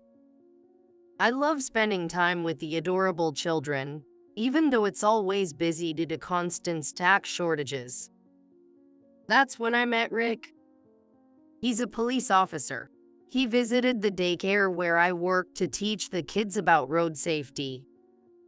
Every year, it seems that the police collaborate with daycare centers to teach preschoolers about traffic rules before they start elementary school, and it's usually the responsibility of new officers. Rick, young and full of justice, was popular among the daycare staff, and I found him wonderful too. Our relationship started when he gave me his contact information, and I responded. We fell in love, started dating, and got married within a year. Rick, diligent at work and helpful at home, made our married life blissful. However, I faced one major problem: my relationship with Elizabeth. She seemed convinced I married Rick, a public servant, for his status, and had a low opinion of me. I realized this during my second visit to their home. We were discussing wedding plans at their place. I went to help Elizabeth in the kitchen, where she shockingly said, Even someone as uneducated as you can have an easy life by flattering a public servant. Excuse me, what do you mean? Well, being a daycare worker isn't exactly a smart person's job, is it? The pay isn't great, and you must have been worried about your future. But marrying a police officer like Rick means you're set for life. I was stunned by her words. I tried to explain that I didn't marry Rick for his money. I married him for who he is. But Elizabeth never listened. You might deceive Rick, but you can't fool me. She said that, leaving me frozen in shock. From then on, every time I visited their home, she would make snide remarks. Since our houses were close, sometimes we'd see each other as often as once a week. It was always painful, but I endured it because Rick had a good relationship with her. About 6 months into our marriage, I discovered I was pregnant. Rick was overjoyed, and so was I. There were other things that made me happy about being pregnant. It was the fact that I didn't have to see Elizabeth for a while. I asked my mother to help with household chores. Elizabeth's offer to help would have made me uncomfortable. Rick understood and made sure Elizabeth didn't visit. Since our houses are close, I used to be called to my in-laws' house frequently, so not having to see Elizabeth was a relief. However, the distance from my mother-in-law was only until I entered the stable phase of my pregnancy. She called me after that, inviting me to collect vegetables from the family garden. As Rick couldn't come due to work commitments, I had to go alone. When I went to my in-laws' house, my father-in-law, Jason, welcomed me warmly and filled a bag with fresh vegetables for me. They are pesticide-free, so they should be good for you and the baby. Eat plenty of them. He said kindly, making me feel grateful and appreciated. But as I was about to leave, something terrifying happened. Just as I stepped down the front stairs, I suddenly felt a push on my back. Desperately protecting my belly, I twisted and fell, sliding down the stairs shoulder first. It was only about 4 steps, but they were tiled, and I scraped my shoulder and elbow. Enduring the intense pain, I looked up to see Elizabeth, smirking down at me. "What a pity." She said that nonchalantly after seeing that I hadn't hit my stomach, and then she went back inside. I had only dealt with her snide remarks before, but now I feared for my life. I discreetly confided in my mother, who was visiting. She listened intently and asked me to tell her immediately if anything else happened. After that, I made sure to visit my in-laws only when Rick was with me, and spent most of my time at home with my mom. This helped me avoid further harassment from Elizabeth. Thankfully, I gave birth to a healthy son, Kevin. Holding my little boy, all the pain and troubles seemed to vanish. After returning home, my mom helped take care of the baby, replacing Rick, who was busy with work. I was slowly getting the hang of this new parenting role. Then, unexpectedly, Elizabeth showed up one day. "I came to give a present for the baby's birth. I asked around and bought some good formula milk. Please make sure to give it to your child." Thank you. She was constantly smiling. However, that actually made me feel uneasy, as it was a stark contrast to her usual glaring. "I hope he grows up healthy," she said before leaving. As I was pondering over her uncharacteristic behavior, my mom approached, holding Kevin. "What did she want?" She brought some formula milk she heard was good from the neighbors. I replied my mom, pulling out the formula can from the plastic bag. Instantly, my mom backed away with a shocked expression. "Don't bring that near me." "What's wrong?" "Sarah, you mustn't open that can." she warned, then quickly put Kevin in his crib and snatched the bag from me. "We need to go to the police right now and tell Rick." "Why?" Surprised, I followed her, carrying Kevin. We rushed to the police station where Rick worked. "Rick, this formula is dangerous. Please check it immediately." Lisa, what's wrong? "Sarah received it. I think it's lime." "Lime?" I gasped, staring into the bag. Rick's face turned serious as he took the can. He then discussed it with his supervisor and they agreed to analyze its contents. A few days later, we learned the shocking truth. The can didn't contain formula milk. It was agricultural lime used in farming. Rick and my mom looked somber back at our house. "This lime was once used for marking lines in schools, but it was discontinued after causing blindness in some cases." "Blindness, you mean?" "Just opening the can could have been dangerous for both you and the baby."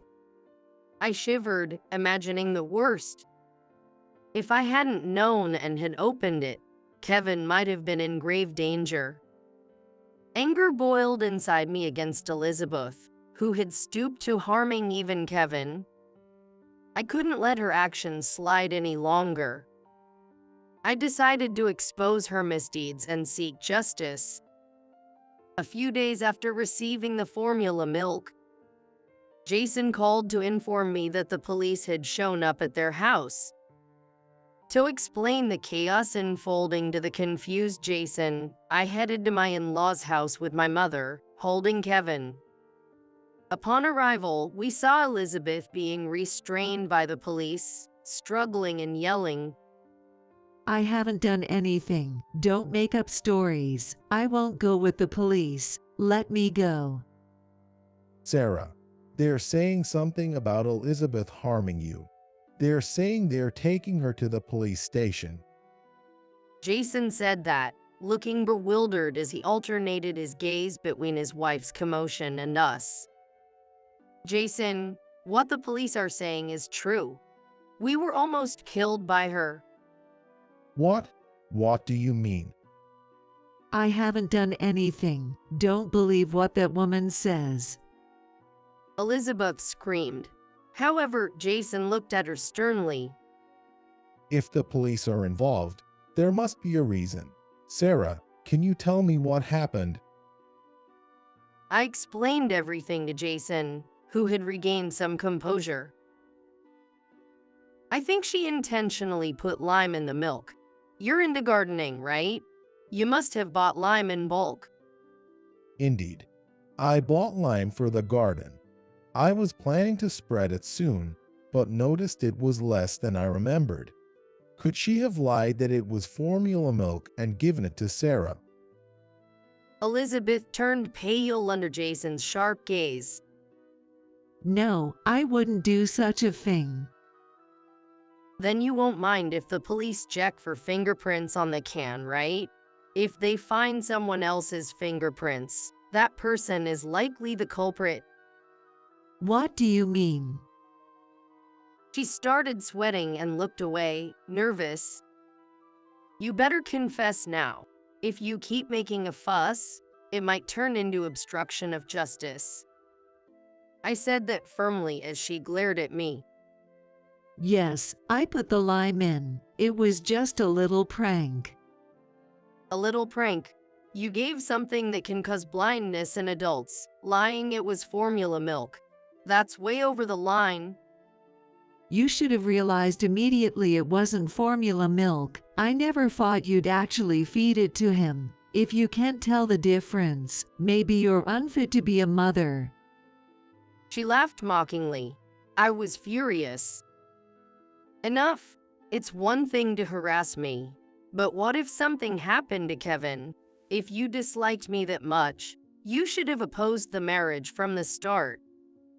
I did oppose it. A daycare worker with no education or income. Rick's just being used, but Rick insisted on marrying you. He wouldn't listen.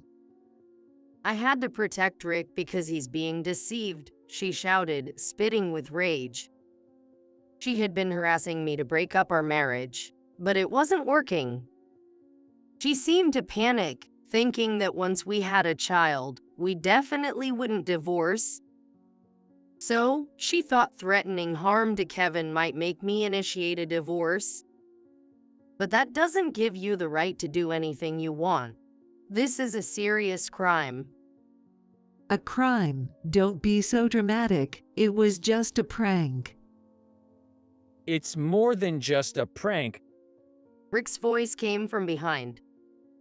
He had come home after hearing about the commotion. As soon as she saw Rick, Elizabeth reached out to him desperately. Rick, help me, please. This woman is trying to get me arrested. It's all a misunderstanding. Convince the police. You know them, right? I'm sorry, but it wasn't Sarah who pressed charges. It was me. Why would you do that? I feared for the lives of Sarah and our child. Rick said that as he looked at her sadly. When you gave Sarah the lime, she and her mother came to the police station where I was. I've heard all about the harassment. That was just being a bit strict. No more lies. I've heard about the lime. If Sarah had opened it while holding Kevin, the dust could have caused serious harm. I honestly didn't know it was that dangerous. I thought it was harmless since it's used in gardens. Not knowing isn't an excuse. There was no harm done, but you had malicious intent. That could be attempted murder.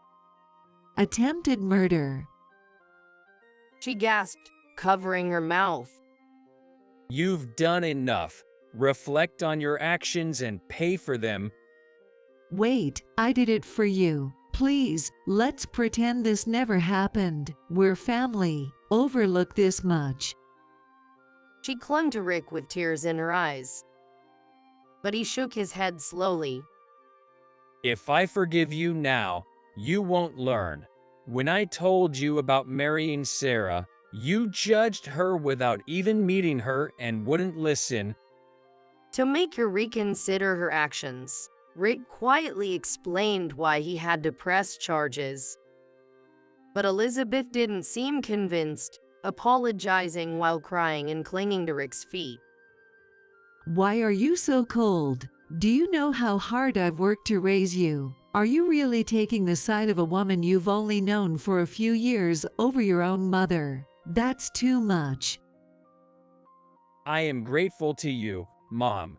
You did a lot for me, like household chores and driving me to extracurricular activities. But the way you've treated Sarah is wrong. I won't withdraw the charges. No, please, I've reflected on my actions. I won't harass Sarah anymore. I'll do anything, even help with the housework. Just forgive me. Elizabeth began to cry uncontrollably. Still, Rick just watched her silently, without nodding. Then, realizing her appeals to Rick were futile, she turned to her husband. Dad, please help me. I'm not guilty. Tell the police I'm innocent. Jason quietly shook his head. I've been silent until now, but what you did can't be forgiven. You need to pay for your crimes.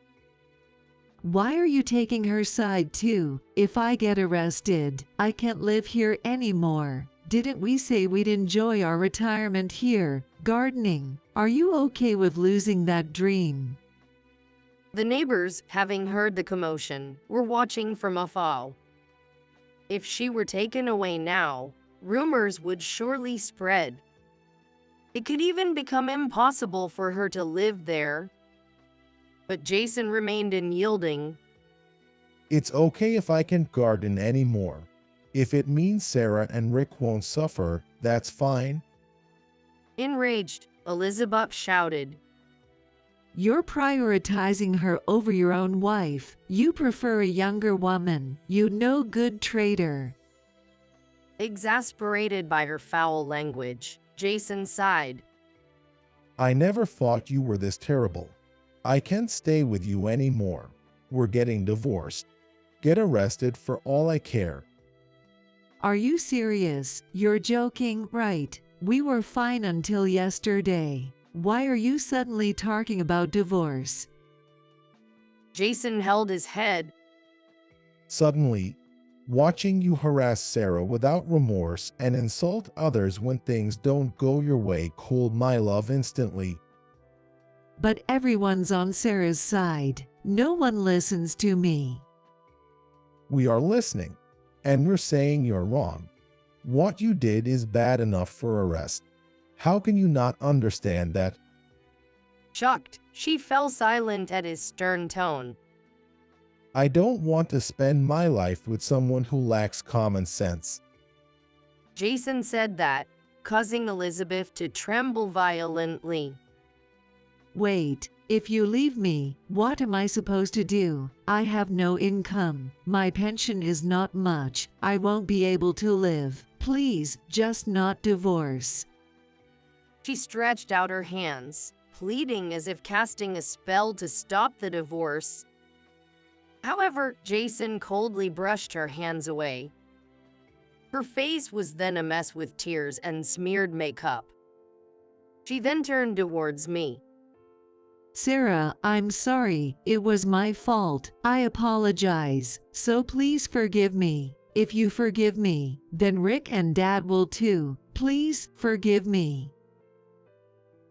That's not really an apology to me, is it? You're just apologizing to get forgiveness from Rick and your husband, right? No, that's not true. I really do feel sorry. I'll do anything if it means getting forgiveness. You know, child-rearing is hard, right? I can help you with that. It will make things easier for you. She said this with a forced smile. It made me feel nauseous. How could I trust someone who endangered Kevin's life with such dangerous harassment to help with child rearing? I sighed, exasperated at her complete lack of understanding. I'm sorry, but I can no longer trust you. Therefore, I want nothing more to do with you. Don't say that. Aren't we family? Family? You never thought of me as family, did you? You've always been trying to divorce me and kick me out of the house. Well, that's... I might have tolerated the harassment against me, but I can't forgive someone who harasses Kevin. I can't consider you family anymore, and no matter how much you apologize, I can't forgive you. Rick then signaled the police. They grabbed Elizabeth's arm to take her to the patrol car. No, stop. Don't touch me. Please, forgive me. As she screamed, the police led her away. She was later arrested for attempted murder. We didn't suffer any health damage, but due to the severity of her actions and her malice, she faced serious punishment. Jason divorced her, and Rick also decided to cut ties with her. Now, she is in prison, and we have moved and cut off all means of communication to ensure she cannot contact us after her release. She had a history of harassment and wasn't well regarded in the neighborhood.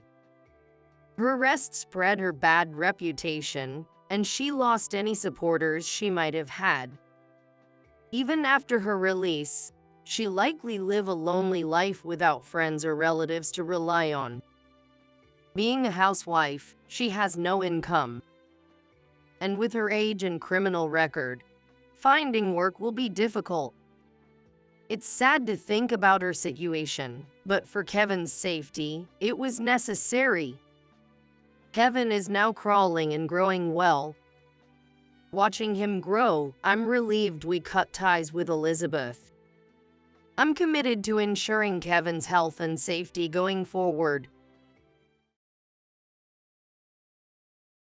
Mama, if you eat that, you'll die.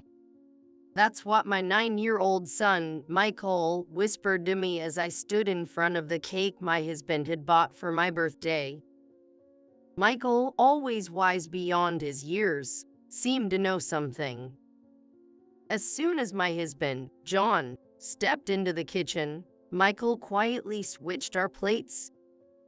10 minutes later, John suddenly began to struggle, foaming at his mouth, and fell down. In a panic, I called an ambulance, and he was rushed to the hospital. Later, I would learn about the horrifying fact that had unfolded behind the scenes, shaking me with fear.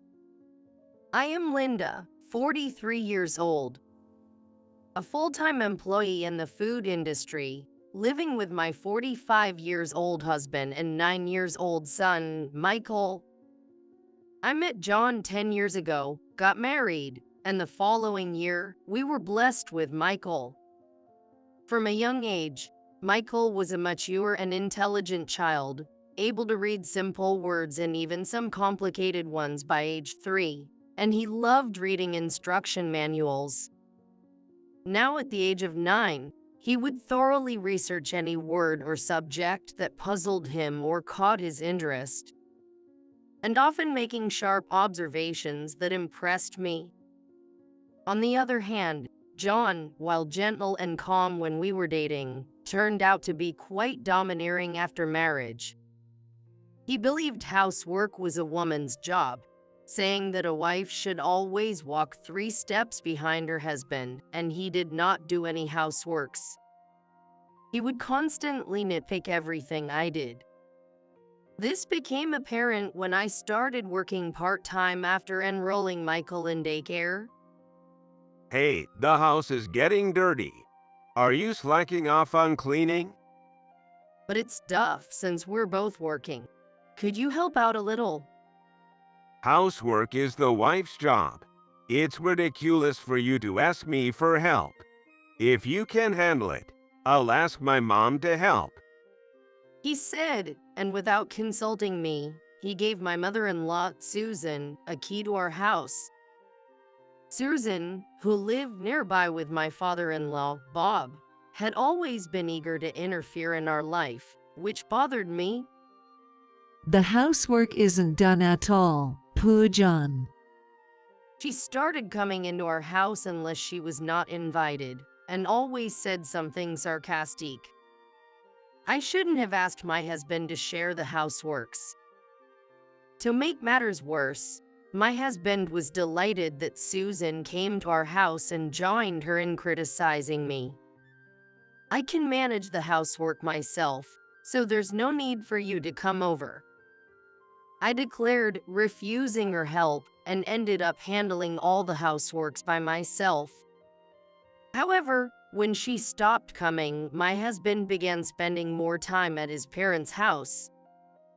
Especially after Bob passed away, he visited there more often.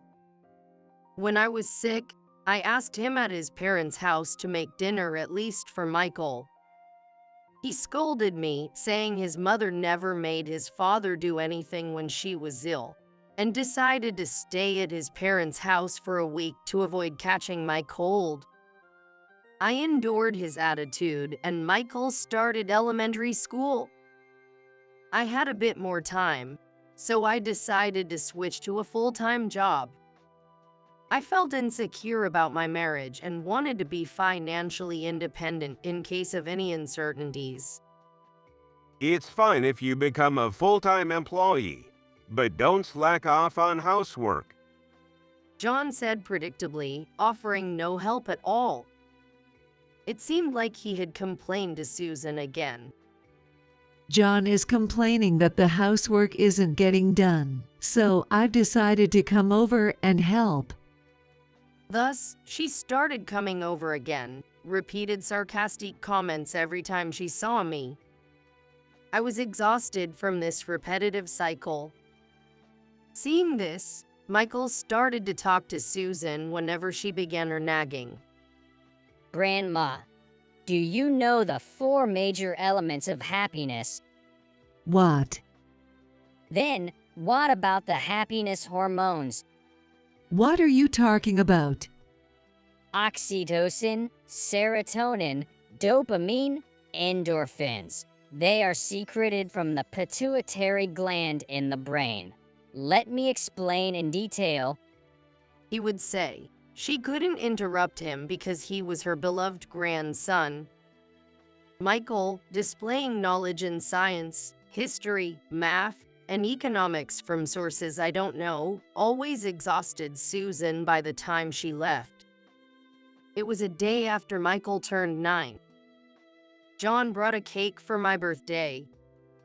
Until then, John always bought expensive brand bags and clothes for Susan on her birthdays, but had never bought anything for me since our marriage. So I was surprised by this cake. He was extremely in a good mood, saying a soulless speech. Thank you for everything. I love you. I chose your favorite tart for the birthday cake, He said cheerfully while serving it. Michael, let's eat cake. After John came home, Michael quickly went to his room. When I knocked and opened the door, he was researching something on the old computer I had given him. I'll be right there. Wait for me. Then, as soon as he sat down, he whispered to me, Mama, if you eat that, you'll die. What? What do you mean? I'll explain later. Just trust me for now. He said firmly, looking into my eyes.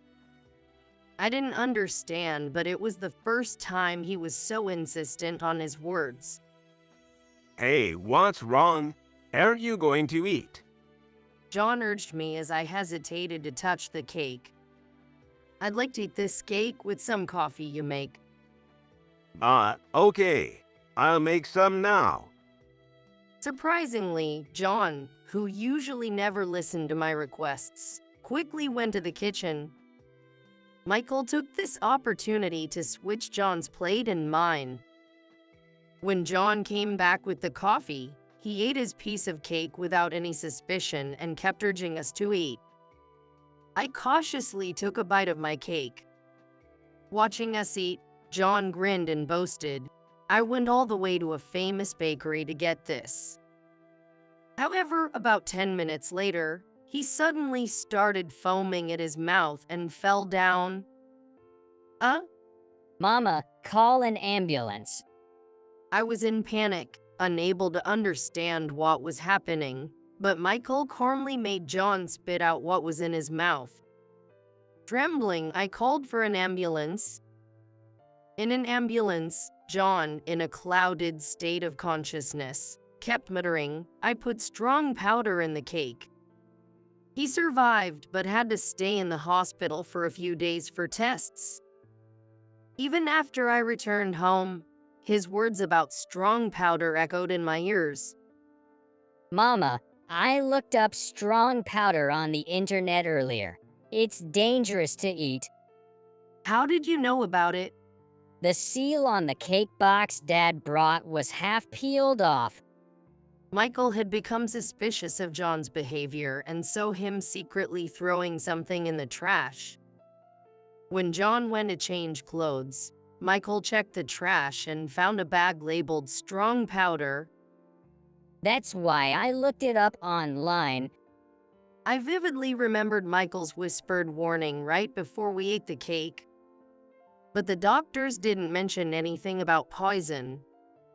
Yay, because I almost made him spit it all out. Strong powder doesn't become dangerous unless it exceeds a certain amount. Probably nothing will show up in the tests. I realized that if Michael hadn't acted quickly, I would have eaten that cake. The thought sent chills down my spine. Could John really have tried to kill me by putting something in the cake? We need to go to the police right away. I think we shouldn't. Why not? Because Dad's the one who collapsed. If we tell the police now, they might think you did it. His words plunged me into darkness. His reasoning made sense, and I felt utterly hopeless. Don't worry, Mama. I'll take care of it. Then, Michael went into John's study, a place he was usually forbidden to enter, and started looking for something. Surely Dad must have left something behind. Knowing his father's meticulous nature and habit of always making notes in his planner. Soon enough, Michael showed me a planner he had found. Inside, it detailed the components and effects of strong powder. This can't be true. As we read on, a horrifying truth emerged. John had already used this method to harm someone before, and that person was Bob. The planner meticulously described how he gradually increased the dosage given to Bob daily, with a note on the day of his passing that read, 10 grams leads to death. Shockingly, Susan had been helping him. They were in on it together. Flipping through the pages, we found a plan for my birthday. Are you okay, Mama? Michael asked as I realized I was shaking with fear and anger. I can't forgive them for trying to take my life after Bob. This planner could be an evidence, right? Unfortunately, it might not be. They could claim it's just a fantasy written down. Besides, Grandpa has already been cremated, so there's no way to investigate. I see. Without evidence, there was no way to bring them to justice. As I looked down, feeling hopeless, Michael gripped my hand tightly. I'll find the evidence and protect you, Mama. Let's catch them together. His words gave me strength, and I nodded firmly, gripping his hand. I resolved to stand against them. If they are determined to harm us, I will face them. For Michael and myself, I will protect our lives. I will also avenge Bob. Thus, Michael and I began preparing for the decisive battle, vowing revenge against John and Susan. Following Michael's advice that Grandma probably hasn't given up yet, I started keeping an eye on her. While she visited John in the hospital every day, one day she headed to a busy downtown area, several stations away from the nearest station to her house. I followed her to a shady-looking shop off the main street, where she eventually emerged with something in hand. "Susan, what are you doing here?" I approached her on the main street, pretending to bump into her by chance. Startled, she turned around. Linda, what are you doing here, not visiting John and enjoying shopping instead? "Just some work stuff. But Michael is anxious about his dad's hospitalization and needs cheering up. Could you come to our house for a bit?" She was so sarcastic as usual, but I invited her home, which is something I normally wouldn't want to do, but today was necessary. As soon as we got home, Michael greeted her joyfully. Grandma, I have something to show you. Come to my room. He winked at me and pulled her forcefully into his room. In the meantime, I checked the contents of the bag she had brought from the shop. It contained a white powder, and I discreetly took a small amount and placed it in another bag. I took this somewhere on the next day. Several weeks later, on the day of John's discharge from the hospital, I told Susan to pick him up, saying I was preparing a celebration. In the meantime, Michael and I cooked a feast and welcomed them with a full table of dishes, along with a crucial setup: a container filled with a white powder resembling strong powder. As John and Susan entered the room, Michael guided them to the table. Hey, I helped make this feast too. Eat a lot. They soon started whispering to each other after sitting down. Mom, isn't that? Don't be ridiculous. It can't be here. They looked pale, seeing the white powder on the table. "Is the seasoning okay?" I asked, but they kept their heads down, not touching the food.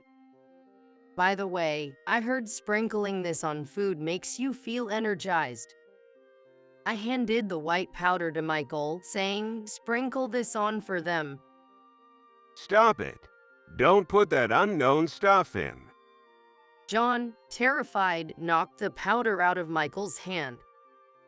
"What's wrong? I just want you and Grandma to live a long life," I said with my brightest smile, as Susan also shouted, "Stop it." "Why? You wanted me to stay healthy too, right? That's why you put it on my cake, although you ended up eating it and got hospitalized." They looked horrified. I then presented them with some papers. I had our company's inspectors analyze this substance. Here are the results. It contains dangerous components that could be lethal in certain quantities. John's eyes darted around as he faced unexpected evidence. I don't know anything about this. But this is from what Susan had, right? How dare you go through my things? And I only bought it because I was told it was a health supplement. I confronted them with more evidence. Then what's this? 10 grams leads to the death, it says. This date is the day Bob was taken by ambulance, right? I placed a copy of John's planner on the table. After a moment of silence, John started to speak, defeated. Dad was in the way. He didn't like how close Mom and I were, always meddling in everything we did. Exactly. He was always getting between us and was so annoying. Couldn't stand him. They probably resented Bob for worrying about his son's dependency on Susan and intervening. I was appalled by their selfish motives. Having succeeded once without getting caught, they now aim to send me to death too. You're also an eyesore. Right, you're in the way of me and my son. That's no excuse to kill someone. What you did is a crime. I'm calling the police and submitting this evidence. You think we'll let you do that? Suddenly, John burned the documents with a lighter. There's no evidence now. The police will just think it's a delusional story of a daughter-in-law's revenge. As John smugly approached me, Michael coolly pointed out, Dad, that's just a copy, and I've recorded our entire conversation on a voice recorder, which is more than enough evidence.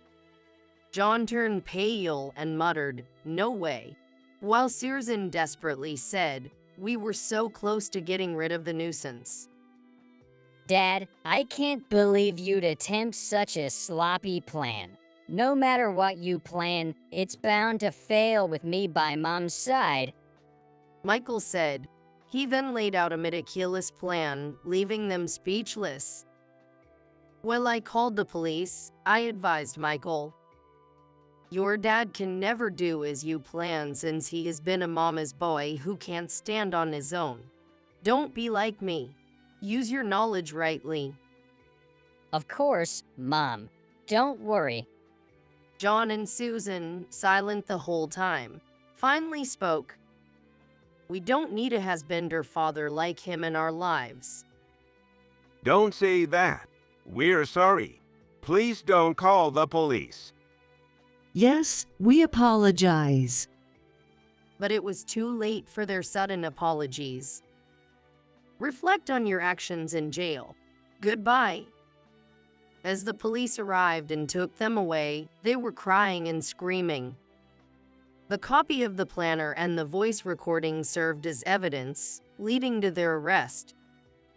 The shop where Susan bought the poison was also investigated, and the owner was also arrested. Following a divorce from John, I claimed $20,000 each from him and Susan as compensation, forcing them to sell their house to pay it, with nowhere to return after prison. I left the house where Michael and I had lived.